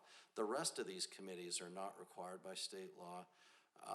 And remember when I was talking with Chapter 1 of Title II with you, you approved the language that said that you were gonna look at all the rest of these committees and decide, or the new council would, between January and June next year, of whether you were gonna keep those committees or not during the January to June time period. So what I did is I took that language that you approved several months ago in Chapter 1, and I've just pasted it into each of these different committees that has now a sunset provision. They're all indicated that they're currently standing committees, but that unless that they're reapproved before June 30th, then they would sunset on June 30th. Personally, I don't want it to come back that quick. There's gonna be a lot going on with the new form of government the first 6 months. To have it decided by then, I would rather remove the sunset provision and actively remove something, or let it Totally just up to sit you, defunct. or put a different date in, or whatever you wanna do. The problem with putting a date in is people forget. I think we had issues with one of the other committees because it Yeah. technically had sunsetted, but we were still kind of using it, and then we had another that, yeah. I like it, but I'm also of the opinion we can walk and chew gum at the same time. I think it'll be fine. But just me. I like having a sunset provision in there. I wouldn't want to strike it because, like you said, I'm afraid that we'd forget about it and it would never come back. I'm afraid we'll have a sunset provision, we'll forget about it, it'll be on the books, and it'll have expired and still be on the books. So if we want to remove it, let's actively do so and agendize it. I'd rather not, I'm not a fan of passive legislation. I'm afraid the sun has set on this idea. Just kidding. So we actually don't need that at all then. We can just address it as we see fit, provided we Yeah. are aware of what we have. Yeah, we could address it Okay. next week if we wanted to. I move to address this next, no. So in lieu of sunset provisions, do you just want them to be addressed and just place it on the calendar as you see fit? Is that what you want to do? That's my preference. Okay. I'll make that change. Mayor and council, I can be kicked by my two bosses here, but I'm gonna throw something out just to think about. Something I've seen several cities do that takes care of the concern, and particularly now that we're separating legislative and executive, is when we get going next year, you could ask your council manager and someone from the mayor's office if they would put together a matrix that has every committee in it, and the members, when their terms expire, and that periodically, whether it's every 6 months or whatever, that's presented to you just to look at it and keep it up to date. So what you described, council member, doesn't happen, that we don't forget about a committee or a person's term has expired.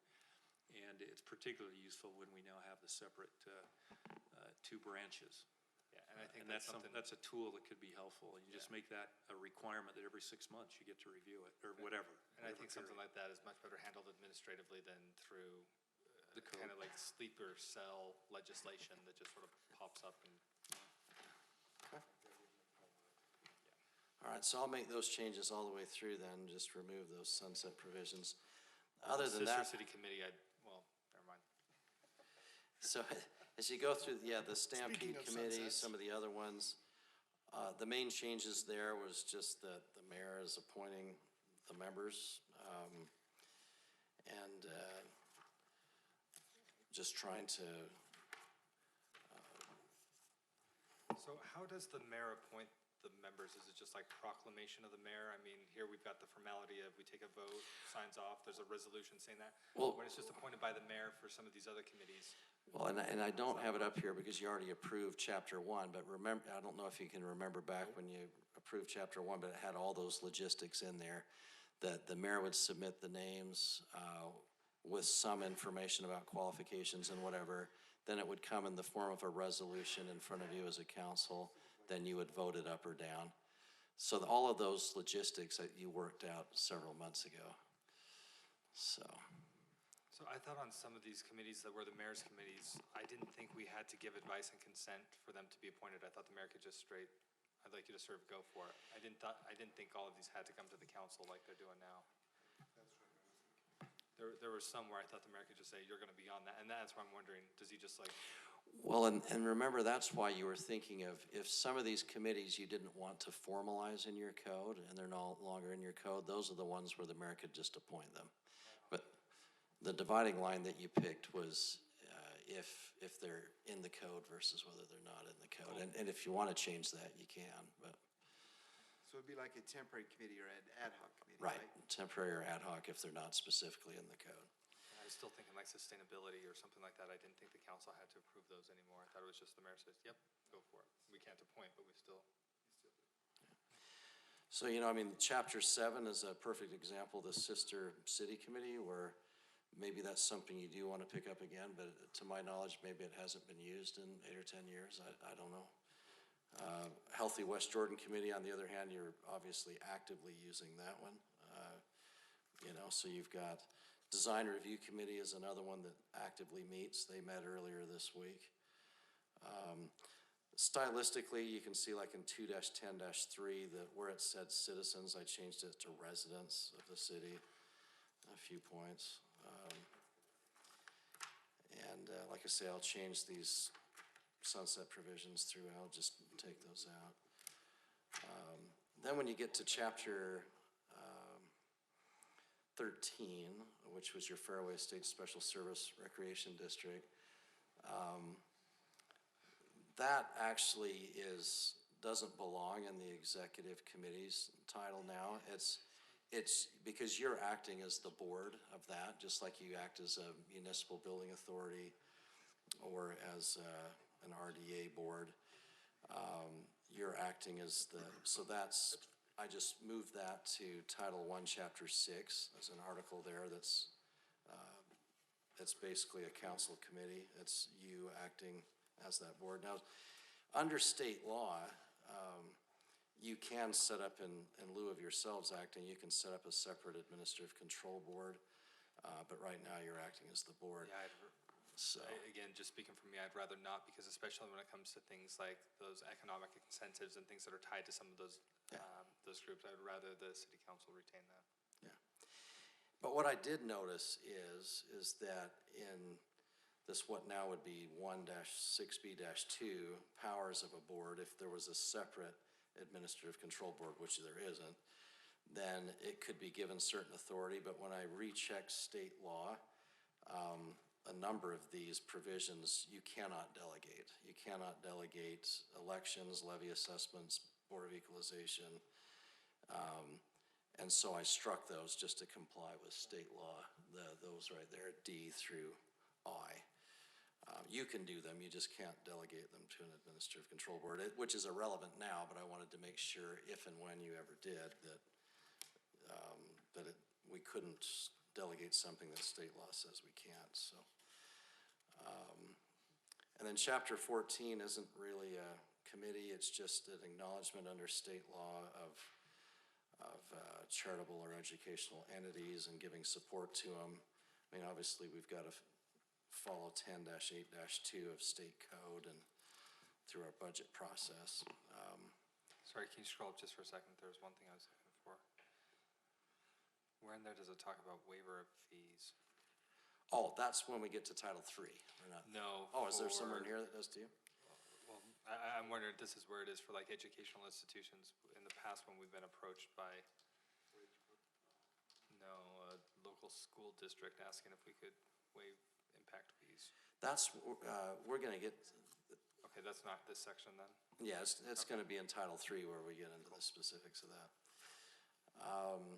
Then there's Chapter 16, the West Jordan Events Committee, and West Jordan Youth Committee. Now, the way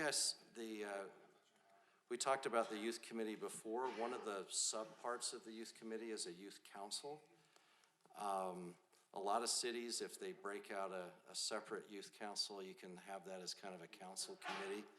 Here I put it, you could do it both ways. You can keep it as part of your executive branch youth committee, See, or this if the is- council wanted to, they Yeah, could pull this it. is one of the ones that went defunct, and I thought that we retired this one, the same time we retired there was another one that we did away with.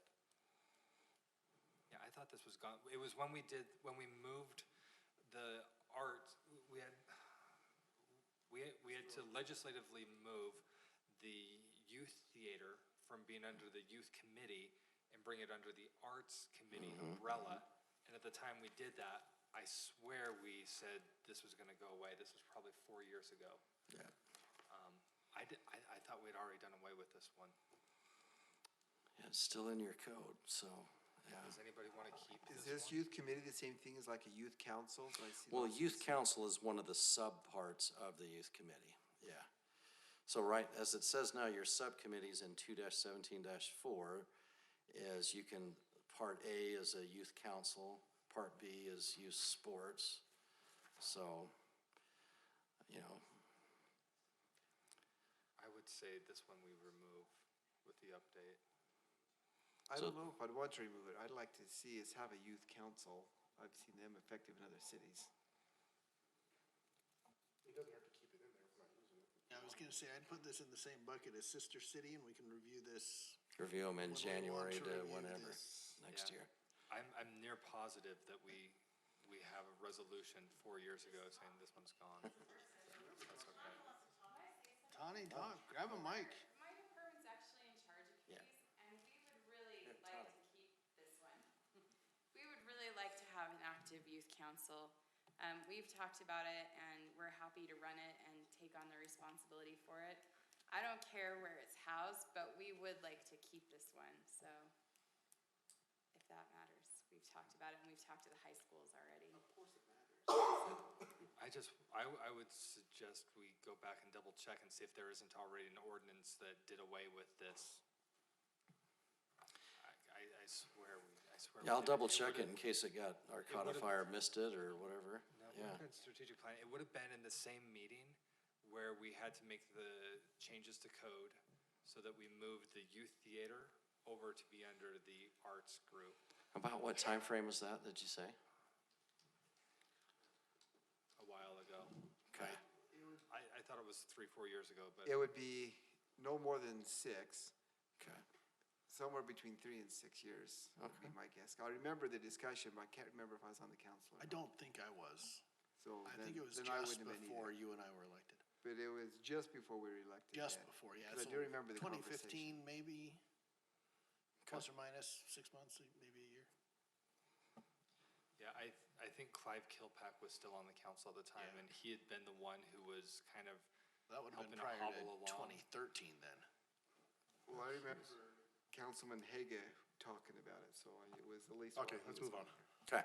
All getting right, late. and then so the last chapter is Chapter 18, Strategic Planning Advisory Committee. Not this. So,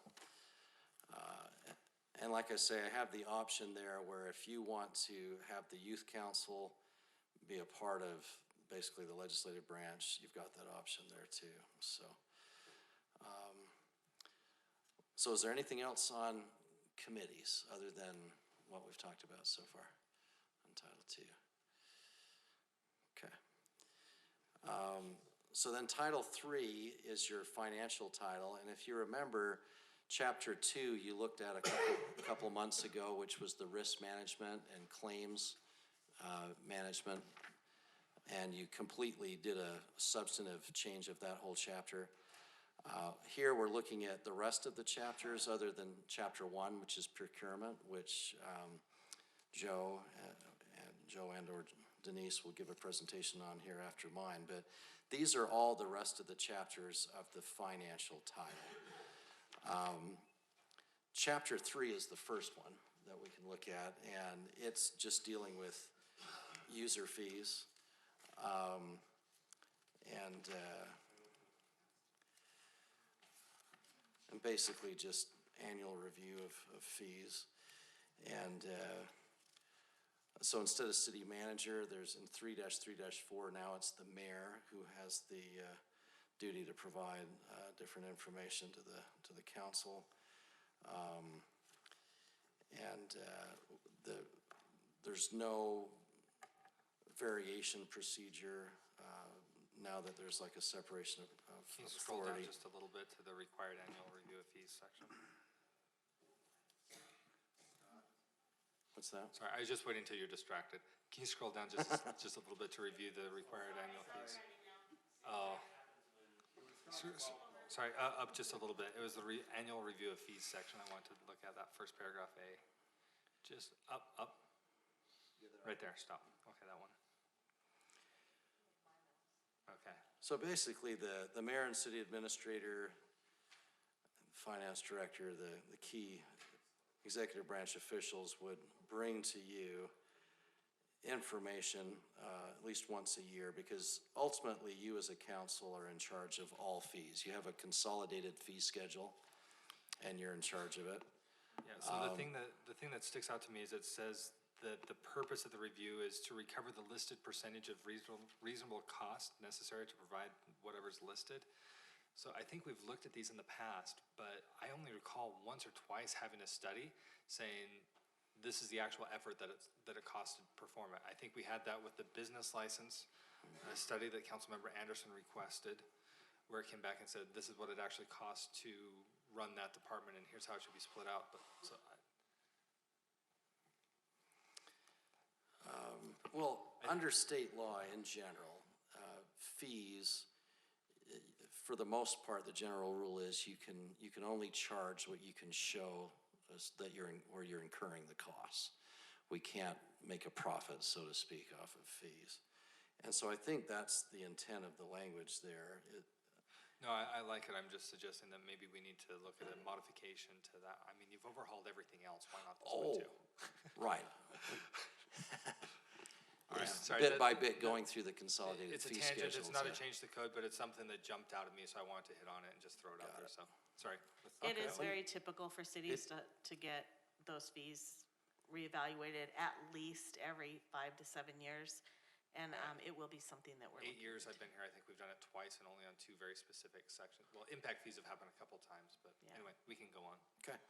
So now we remove this section, subsection B, because it doesn't make sense under the change of form of government. I mean, obviously, where the city manager here in the past has been working under your direction, you authorized him to make some variations. Now that we're separating out the branches, and this is primarily your function, then that no longer made sense. So obviously, the executive branch is bringing you, after their studies, recommendations, but ultimately, any changes are up to you as a council to make, so.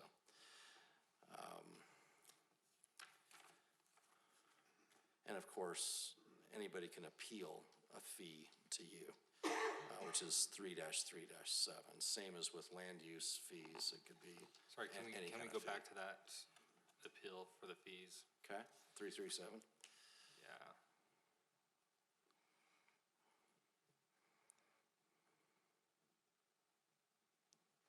Okay, thanks. Looks okay? Okay. So this next one is one where we made a bunch of changes on as staff, Chapter 4, waiver of fees and fines. This one, it seemed that there were a couple of just duplicative provisions, and we tried to simplify it. I should have maybe provided a clean version of what this ends up looking like to you. It's kind of hard to read with all the red lines. But there really are just a couple of different situations in which you're potentially looking at waiving fees. This was also a challenging one because none of the other cities, as far as I could tell, the other 9 council mayor cities have a general section that says how you can waive fees. They're all depending on the types of fees in different parts of the code. But the first general type of fee is if there's a doubtful or uncollectible amount. Those happen in utility billing, different kinds of things like that, where somebody no longer lives here, we don't know where they went, it's $500, we're never gonna get it, we write it off. So the fees I'm not too worried about, but as far as fines go, is that $5,000 cumulative or per occurrence? And then does it include interest and or penalties? So if somebody gets like a fine from code enforcement and then it kind of continues to compound, are we looking at just the original amount or? Here it looks, the way it's worded now is it's the grand total amount with everything included. So it would be with all interest and everything else. So we add that word after unpaid fee, inclusive of like the fine, the fee, the interest penalty, because the way I read that, it could be a fee, fine, interest penalty, or something else. So it's one of the 5, not necessarily the aggregate of the 5. But it does state that it's totaling no more than $5,000 per account. Per account. So, the reason this is, a little bit higher than I would have expected normally, for utilities, we would never write off more than $500 in a normal scenario. However, ambulance billing is where this kicks in a little more. We have a lot of hardship cases that we, get letters from, and we review them on a quarterly basis. And we'd like the opportunity to make that determination based on, a consensus between the CAO, myself, Gold Cross Ambulance, our billing company, who is really involved with the customer more directly, and our fire chief. So we all get together on a regular basis and review those fees, and that's typically where those larger fees come in. I've not seen a waiver of code enforcement fee or something to that effect, that I'm aware of. This would be typically ambulance billing, some utility billing, but only when they have moved from the property and it's completely uncollectible. Do we have, let me change the question. Can we include somewhere in here a requirement by ordinance that the mayor provide to the city council annually a listing of all fees, fines that have been reduced and or waived?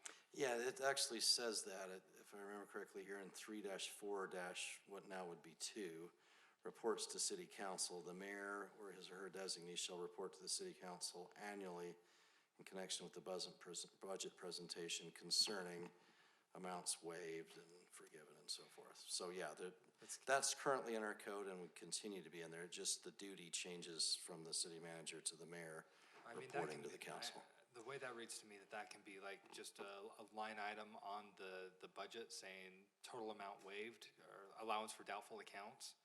And show up there, I'd like to see a listing like how many different people are there? Itemized What are listing. the amounts? Do we have an individual that shows up 15 times? I can change the wording where it shows an itemized listing of each. Is that what you want? Yeah. And I don't know that And the necessarily I would description. require, it'd be nice to have it come along with the budget, but I don't know that I necessarily want to tie it to the budget because with everything else going on at that time, it might be easier to say whatever works for finance. To be have another honest, update. it might be quite administratively burdensome. I was about to That ask, was can my you tell me concern. how Don't many of use- those happen in a year that we would need to track on how you adjusted fees at one form or another? I can imagine.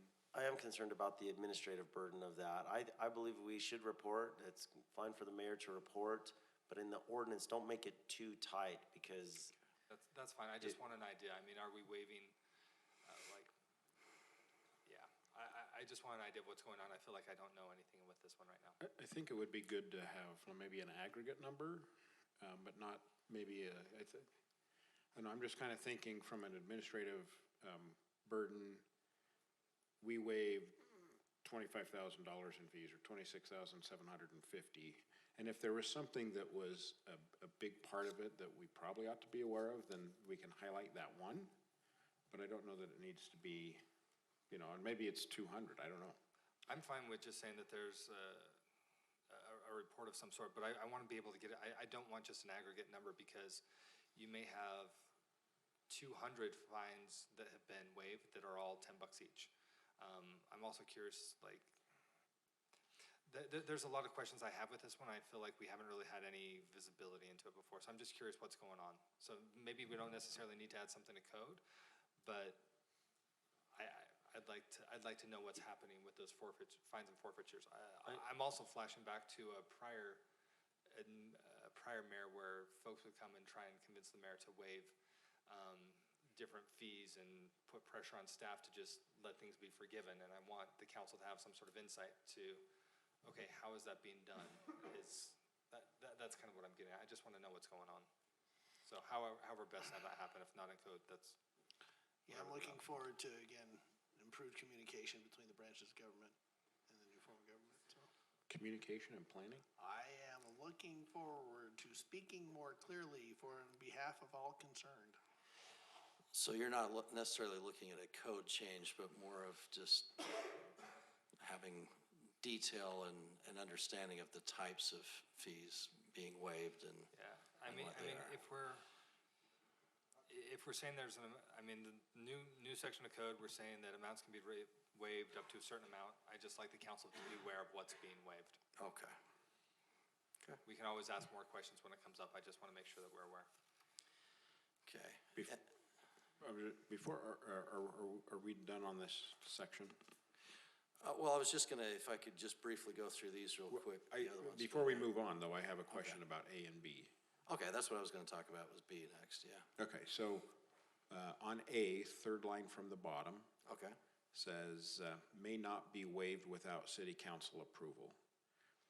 And in legalese, and I'm not an attorney, but may not be waived sounds to me like shall not be waived. Was that? Mm-hmm. And then on B. In this instance, it would be about the same. Okay, on B, on the highlighted, it's not the strikeout, but on the $500 in any one instance to rectify a higher amount may be approved by the city council, but it kind of, to me, says we can't do it in an amount not to exceed $500, but if it's higher than that, it may be approved by the city council, it may not be approved by the city council. What should this be a shall, like it has to come before the city council? Or what are we meaning by a higher amount may be approved by the city council? Yeah, so the city administrator's authority is limited to a maximum of 500. If he wants to go over 500, then the council has to approve of it. But the higher amount may be approved by the city council. What if the city, what if the administrator doesn't want to go to city council?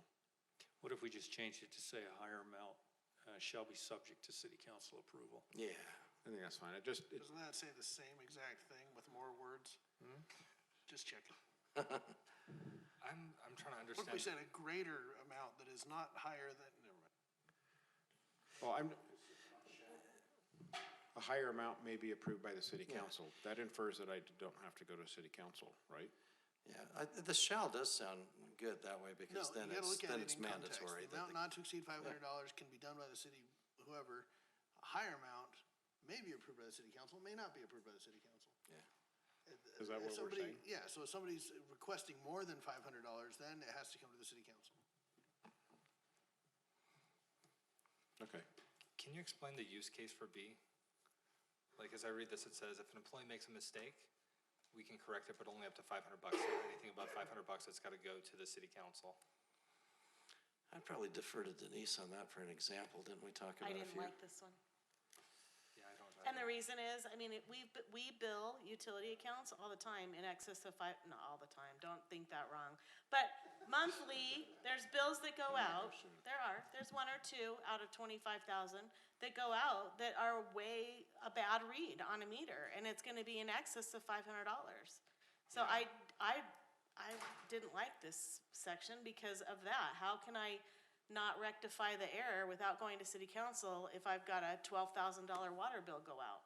Yeah, and I'm imagining an instance, let's say it's icy outside and we have one of our officers responding to a call, something happens and they slide on the ice, they hit another vehicle, you've got more than $500 in damage before we pay them out. It almost sounds like we're reducing the threshold for risk or anything really to $500, and that sounds like, I think it'd be much less intensive on staff to give us the list of everything waived rather than this $500 thing. I just think an error is an error and that it needs to be corrected, but I'm not sure that city council needs to be involved unless it's something that we was likely hitting the media. I mean, We there's already have times. sign-in authority limits. This kind of seems somewhat redundant. Do we need this?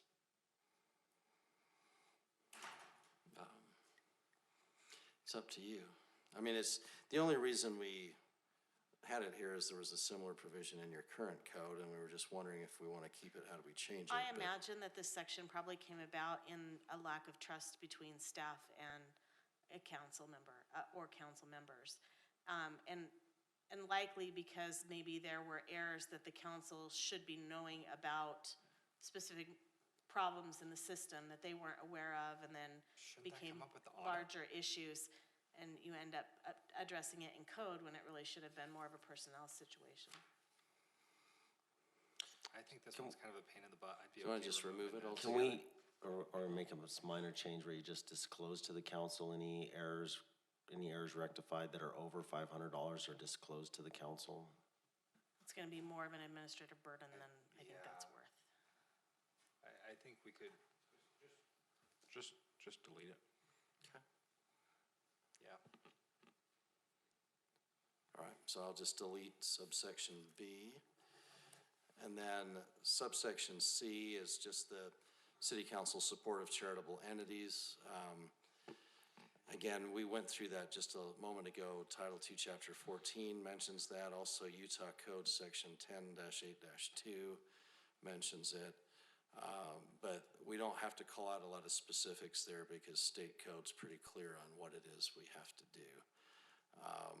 You know, if we're waiving fees or whatever it might be with a charitable entity. And then likewise, subsection D, which I guess now would be C, you already in that Title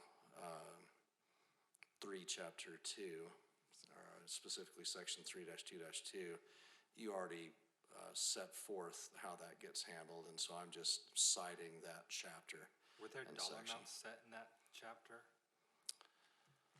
I can't remember off the top of my head.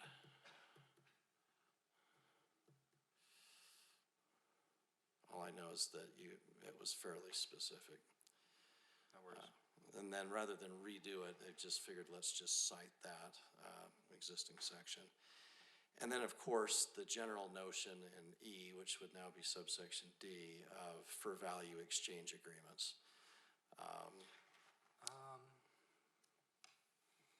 Can D work in conjunction with E? Meaning, if there's an issue with something, could the mayor potentially pay out cash and provide property as part of that settlement? As part of the settlement, we will deed you certain city. That happens in some instances. And that's why there is a $1,000 threshold there. If the agreement is for 1,000 or less, the mayor could do it on his own authority. If it's more than 1,000, council approval is needed. Do you like that threshold amount? Yeah, it is. I'd add a 0. No, it is something. Null and 0 are very, very different. So you want it to be $10,000 threshold? Instead of 1,000? Okay. All right, I'll make that change. And then chapter 5,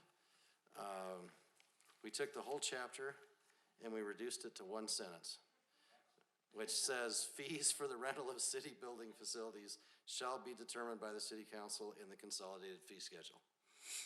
So, and that's how that you could rent city building facilities.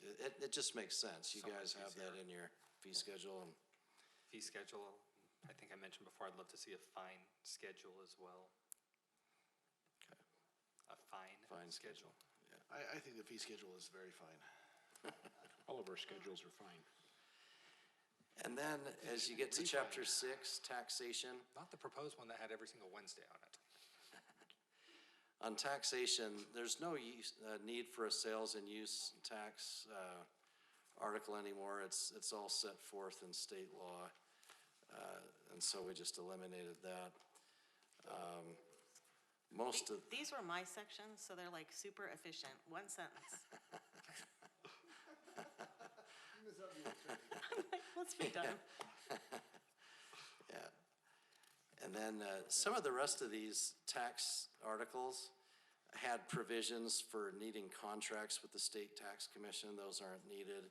So we just eliminated those couple of subsections in the next couple of chapters. Made some slight stylistic changes of wording. But that's pretty much it. We didn't make any real changes to the impact fee, even though substantively, you're probably gonna wanna do some updates at some point to that chapter, but for purposes of the change in government, no real changes were needed. And then chapter 8, that one, of course, completely changes your financial reporting and budget process when you go from council manager to council mayor. That totally changes. And so we struggled with what to fit in here, and Denise had the idea of taking some language right from your CAFR, your financial documents, the procedure that you already have, and lifting that language and placing it in here. If that's something that we're already doing, it kind of made sense to codify that process a little bit.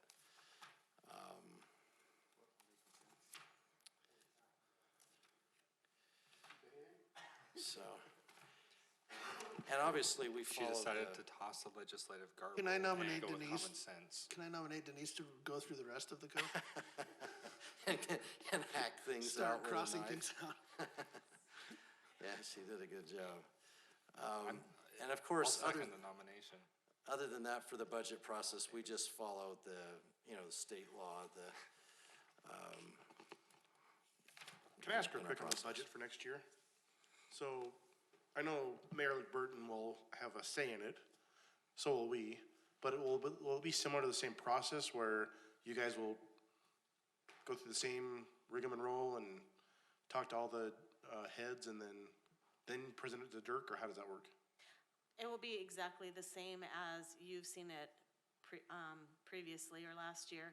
So instead of Mr. Bricky preparing or having a city manager's budget, it will be the mayor's budget. So we'll administratively put everything together, work with the mayor. The mayor will go through it and have, his changes made, and then it will be presented as the mayor's budget to the council. So will we have any input at all before it gets to us, or do we just have to sit back and wait for the mayor to present it to us? You will sit back and wait for the mayor to present to you. However, I believe, and I'm hopeful, that we're doing a strategic planning session. In January. It's helpful if early in the budget process in January, if we all get together and identify, what do you want to accomplish with this budget? What are the highest priorities? What kind of projects are you looking for?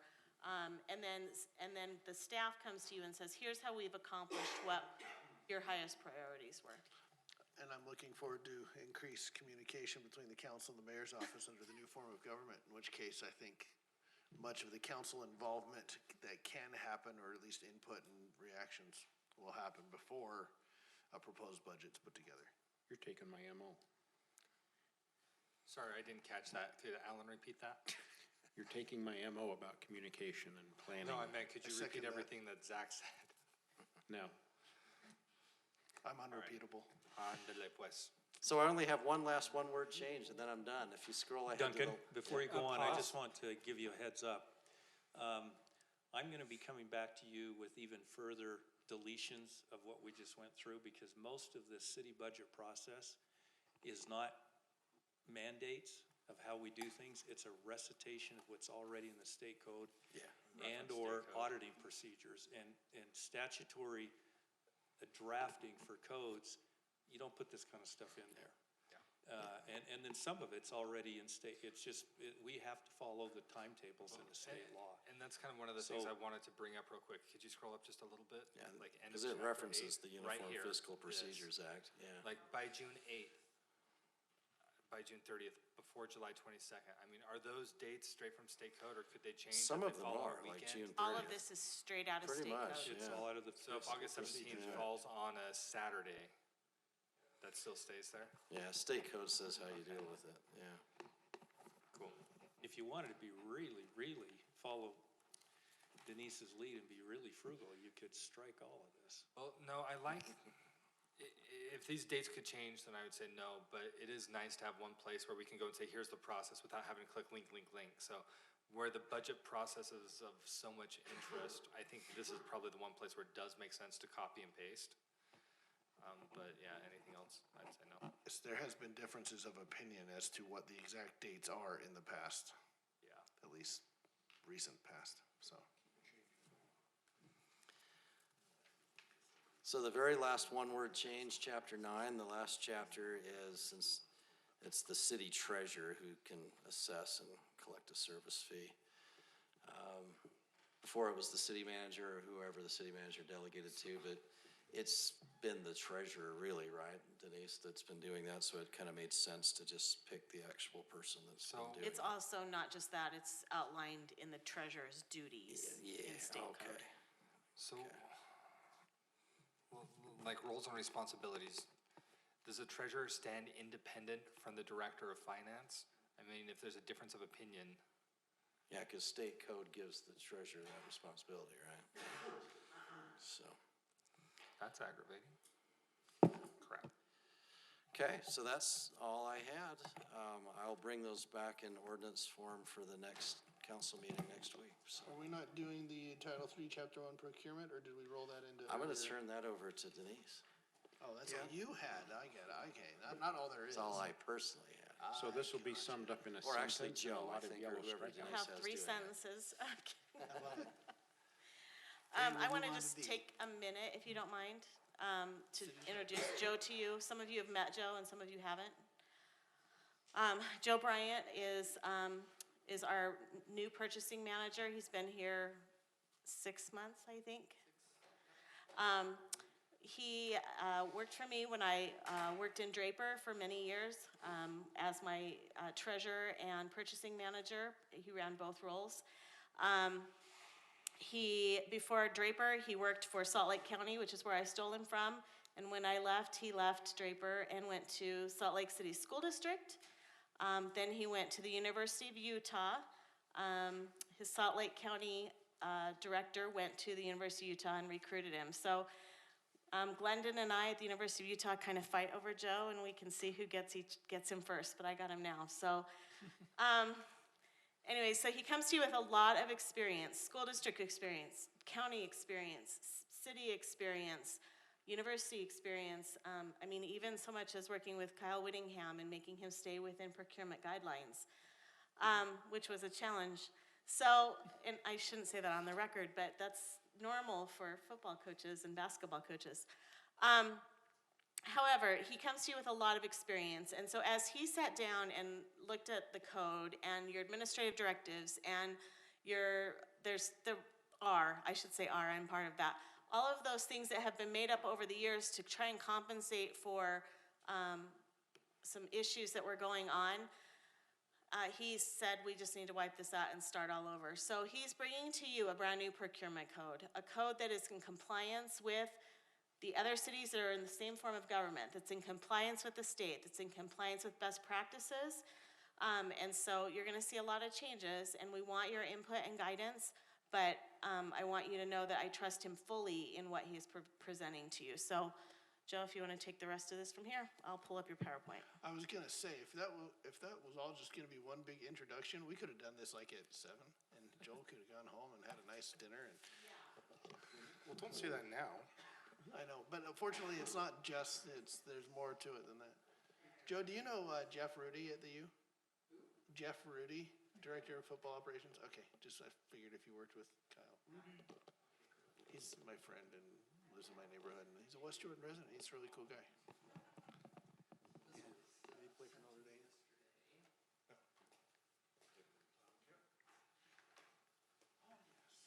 Sir? So real quick, while you're handing that out, one thing I'm seeing already, there's a reference to like the P cards where it's referencing all employees.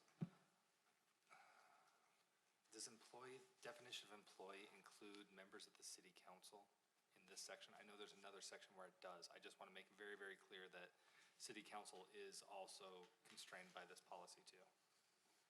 Okay, Denise is nodding. That makes me happy. Thank you. That's an absolutely. Thank you. I just didn't see employee in the definition. Like full-time, part-time, city council, I guess. Maybe we expand that definition. That's probably a really good idea. Like even if we've got like with the P cards, if we've got somebody outside who's working as a contractor or a temp that has access to a P card or, anyway. Yeah, I'll quit rambling. Okay. Well, Denise took a little bit of my introduction, but that's okay. Council members, I'm here to introduce the new proposed procurement code. This new code is a result of hundreds of hours of collaborative efforts and review by Finance, Public Works, and the City Attorney's Office. We believe that we have a new code that incorporates best practices, years of experience, and influence from other successful procurement codes. If adopted, the city would repeal the current code. As we move forward, I have provided a PowerPoint presentation that will summarize the key changes and addition. Tonight I seek your guidance. This new code will provide an improved procurement process that is proactive, efficient, and transparent. It adds clarity and enhances functional processes to our current code, or that our current code lacks. It also significantly reduces the chance of procurement delays, failures, and rebids. In the past, we've had issues and have created poor vendor relationships, which have in turn resulted in poor bidding environments by reducing the opportunity of quality competition. This change will give vendors and staff a code that reflects best practices while providing safeguards and guidance for purchasing of goods and services needed to service the citizens of our great city. So as we go through this, we'll just go page by page and then address any questions or concerns that you may have. The purpose and scope of this chapter is to maximize purchasing values and efficiencies of public funds in procurement, to provide safeguards for maintaining a procurement system of quality and integrity, to foster transparency and effective broad-based competition while providing goods and services to the citizens and businesses of the city.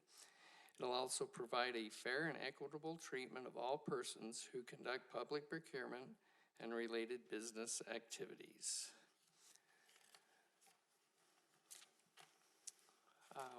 So we'll go ahead and skip the definitions if you don't have any questions there. In creating this new... The definitions, yeah, employee, brought up already. Also, significant parcel of real property, $100,000. I might want to see that come down a bit, but anyway, that was the one that jumped out right off the bat, but I'm not, there was a lot to read this time around, so I didn't get all the way through this one, honestly. So Sure. I'm curious how that comes into play, so I might come back to it, but. Okay. Yeah. Okay. In creating this new procurement code, we did survey the other municipalities that have the council mayor form of government. They're listed there. We tried to look at each of those procurement codes. Some were pretty laid out. Others, quite frankly, it was pretty hard to navigate through. So we did our best to make sure we looked at all of those. So here we'll go down to section 313, purchasing limits. Noted in blue is our current limits, and we're proposing that we raise those limits up to provide more effective and efficient procurement processes. So the limits there of less than 2,000 are staff would just be able to go and buy the goods and services that they would need directly without having to pause and get quotes for that. All right, so dumb question, but I'll throw it out there anyway. So purchases between 7,500 up to 25 grand. Purchasing department, that means you or your designee will do the legwork for those quotes on that. Is that for everything across the board? So that's going to be for public works, for police, for fire, for everything? Not for public works. We'll get to that in the next slide. So that's just the general types of goods. So that would include police and fire. So the limit there, 2,000 to 7,500. We'd let the staff that currently does that to the limit of $5,000. So they're charged with getting those quotes. And then for those values above 7,500 up to 25,000, that's when our department would be engaged with that process. Purchases I have a question, over. if I may. Yes. So on the earlier one, the 2,075, it says you'll get a minimum of 2 vendors. But then when you go the higher numbers, it doesn't have any minimums, like 2 or 3 vendors. So is there a reason we don't have a minimum there, but we do on the smaller number? So we wanted to set a minimum so they would know they've got to at least get 2 quotes. For us, when we go above that amount, we'll be seeking quotes from, we would go with the 2, but would likely get more than 2 quotes. So if you only get 1 quote, it doesn't give you any requirements, you have to go out and re-quote it. Well, no, we would document, we tried, and here's the vendors we tried to get quotes from, and we only received 1. Similar to a $1 million bid process, if you only get 1 bid, you at least tried, and then, Kind of defaults into sole source option if there's only one provider that bids. Well, and that's not necessarily a sole source. That just may mean other bidders were too busy to bid, didn't get it in time so that they could react, chose not to. I have, since I've been here, had a couple of comments from vendors that they didn't want to bid to West Jordan based on prior experiences. So we're seeking to improve that as well. And that's part of my concern, because it could be that, or it could be they've got a relationship built, and so they think, I'm just gonna go with this person and not worry about getting other bids, and we don't know that we're getting the best price because we're living it down. Mm-hmm. Well, there again, they'd have to document which companies they went to and then the bids that they did or did not receive. We've also got the electronic process. So if we don't know who the vendor communities are, we can go ahead and use the Utah Public Procurement Place and solicit quotes there as well, based on those commodity codes. That was actually the question I was debating whether or not I should bring up, because if you go back, again, 6 years, this was all done on paper, and no, you just answered, so, yeah, thank you. Yeah, you're welcome. No, I will throw it out there. When it comes time for budgeting, come January with our strategic planning, is there some additional investment that would be needed to help support our code and streamline, make things a little bit more efficient, add more transparency? As I'm looking at this and reading ahead a little bit, I can imagine some of the concerns from some of the other departments will be timeliness and how responsive will things be. Are there resources that we could provide to put those fears at ease and help speed the process along further? Well, I believe that this new code will significantly improve those turnaround times by raising these limits and adding some public works limits that are above this, we should be able to maximize and create efficiencies. So to that point, I don't believe so right now. But if we need to, then we can address those issues. I think even greater than that as well, the efficiency also comes from a clear code that doesn't create confusion with staff or with the vendors. They know what our expectations are and the guidelines that we're gonna work within. I think you're gonna see some real change. Cool, thank you. You're welcome. And then again, purchases above 25,000 would be a competitive sealed bid process. In 3-1-6, we're introducing new bid or RFP limits for some specific individual categories. Those categories would be building improvements and public works projects. And so for building improvements, we're proposing a limit of $50,000. Below that, we would just we'd follow our standard quote process. Above that would be a formal bid process. So how does this work for things that aren't necessarily building improvements or a specific project, but like material, like salt or asphalt or things like that that are high dollar? So that would be, well, if you read by the definition, salt would just be a commodity. And currently we buy that off the state contract, so there's really not a bid process involved with that anyway, because we use the state contract to buy that salt. But for a public works project, as long as it fit within the definition for construction, replacement, repair, that sort of thing, as defined there, then those limits would apply to that. So we would look at these guidelines to fulfill those commodities. Any questions there? Okay. Professional services. We've made, in addition to our current process for professional services, and added an informal survey process. This will be beneficial when you know that this is real specialized type of procurement, and there's only a few quality vendors out there. This will allow departments to engage with those vendors and survey their availability, their prior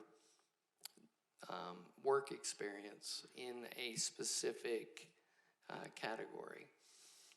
With that, that's going to require pre-approval by the mayor. It's going to require final award approval by the mayor.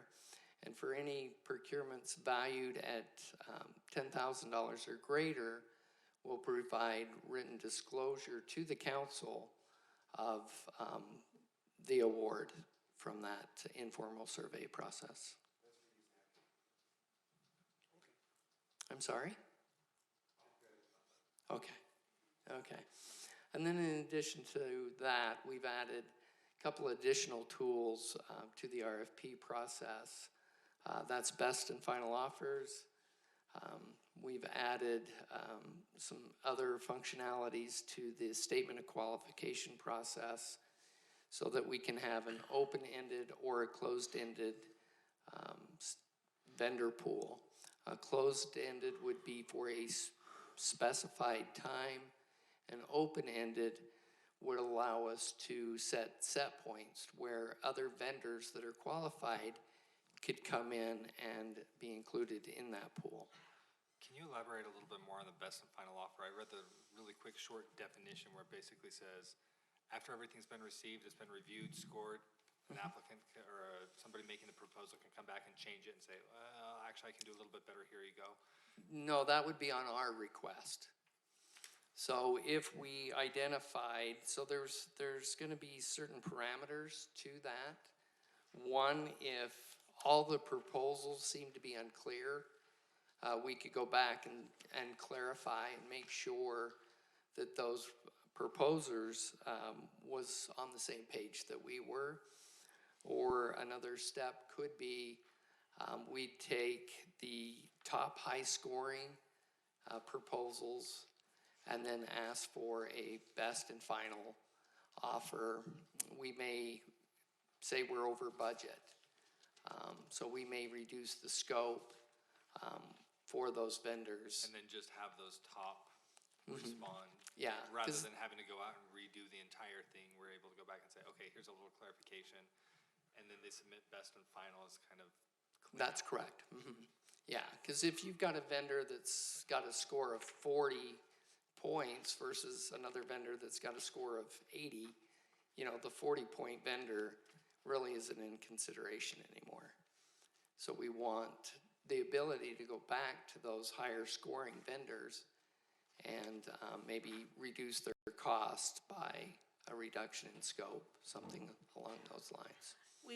I've worked with Joe on this a couple of times where we've had a bid come in above budget or considerably above budget, and I think we've seen this here in the city as well.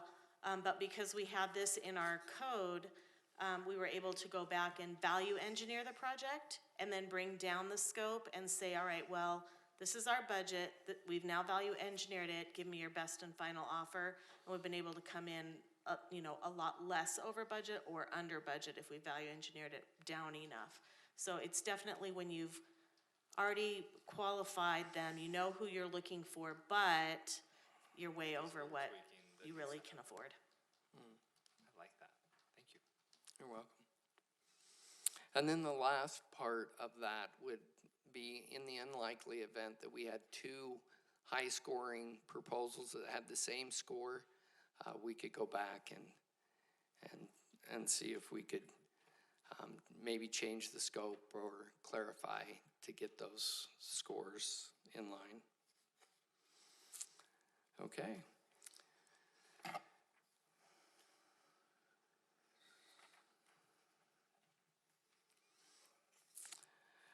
So in 3 and other procurement processes, we added a lot more definitions so that the layperson that would read this code could identify and really understand what those definitions were. We've included the administrative directory or directive 14.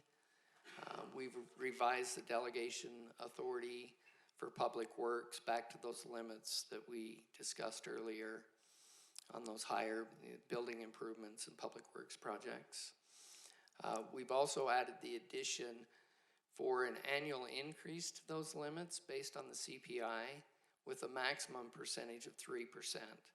So this is following the same guidelines that the state of Utah uses, as well as many of those other municipalities that we surveyed. And what this allows us to do is be, again, proactive. And as the economy changes, we can adjust those limits without going back for a revision to the code. So my question on that is that something we're gonna automatically do? Or are we just gonna go as time goes by and think, oh, we've fallen way behind, we need to bring it up for the last 4 or 5 years? Because I don't see us going through that each year and recalculating those. Or is that what your plan is? No, that is what our plan is. So we'll you look can at the see that CPI, and then in July, we'll post on our website, here's the current limits for this next fiscal period. So do you have a date set that you're gonna sit down and do that to make sure that it happens? Or how is that going to happen, I guess? Yeah, we want to do that every fiscal year, so July 1st is when we're looking at doing that. That's impressive. Oh, thank you. Okay, we've added, we've reduced the advertising days. Currently, we're at 14 days. We're going to reduce that down to 5 business days as our minimum. Certainly, the higher complex procurements will have to have additional days to allow our bidder community to get those bids and proposals created for us. But we wanted to reduce that time, so those simple projects, we can just get them out on the street and get them back quickly so that we can proceed forward. See that, I'm sorry, go ahead. I can think of about 3 instances right off the top of my head where being able to do things in 5 days would have saved a lot of headaches, a lot of last minute scrambling, a lot of frustration and anger in late night conversations. Yeah, thank you. So, any other questions? Okay. We've added the multi-stage process to either a bid or an RFP. This is a great advantage where you, even in a low bid process, you want to pre-qualify per se. So you only want the high quality vendors to be able to submit a low bid. And so we'd use that multi-stage process to do that, so that at the end, we could get a low bid, but we'd be getting it from good quality vendors. We've made some changes to emergency procurement. We've added a debarment and suspension of a poor performing vendor. So we'll now have the ability to go in and suspend a vendor's ability to submit bids for a period of time. So during that first offense, they'd be suspended for 2 years, and then upon a repeat offense, we just suspend them, debar them for, it'd be a permanent. I was gonna say, if it's deemed egregious enough on a first offense, can they be permanently? We don't have that, but we could add that. The problem to that is how you define egregious. So I'm sure we could come up with some language. I've got one I can think of that I'd like to be able to, anyway, it's probably not an issue, but. Would you like us to work on that?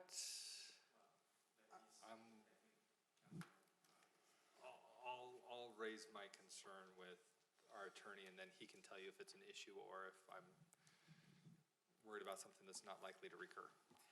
Okay. And I'm thinking in most cases, someone has been taken off for a year, I don't see them coming back anyway. If I was in that position and other contractors I've seen, I don't see them going back. If they know they're not wanted, they're not gonna be reapplying. Yeah, it would be unlikely. And just for clarity, that first offense would be a 2-year period. Yeah. Mm-hmm. Yeah, I don't know that they'd come back. We've also enhanced the protest and appeals process to include a security deposit when the protest officer has rendered a decision and the vendor wants to further escalate that. We've got that process going to the administrative law judge, but with that, we've set values within the code now that says, okay, if you're going to do this, then we're going to make you submit a, what do we call that, Jared? Yeah, security bond, based on the amount of the procurement itself. So that follows a similar process that the state of Utah uses. They were getting numerous protests, and so they used this process to kind of eliminate the ones that were just causing delays, had no merit. So we wanted to make sure we did the same thing there to help protect us and keep our projects going. And it also filters out a lot of unqualifieds. Well, it'll make them think about protesting, that's for sure. So, and then we've also made some changes to surplus property, and then as you discussed, Council McConaughey, the significant parcel of real property. So that's a quick preview of the code. Are there any questions? kind of curious about the surplusing of property, but I'll read up on that and send any questions later rather than drag this out much further. Okay. So we Thank you would very like much. direction from the council if possible in knowing if you want to have another workshop discussion on this, or if you would be ready to vote on this the next council meeting. I think with the small amount of discussion that took place, you could put it on the agenda for next week. Great. I have some questions. I'd be in support of passing it. My biggest thing is I'm looking through this, it speeds some things up, but it puts some additional significant constraints and safeguards in place. I very, very much like it. It's more the mechanics I have a question about, and I'd be curious to see how some of this actually performs and what tweaks might be needed, but honestly, from what I've seen from finance, whatever you're comfortable with. If you want to bring it back next week, great. If that's going to cause you to work another weekend in the middle of the holidays, absolutely not. Okay. Thank you very, very much. Thank you. Thank you. I've been instructed there's no need for a closed session, so I'll take a motion to adjourn. Move to adjourn? Second. All in favor? Aye. We are adjourned.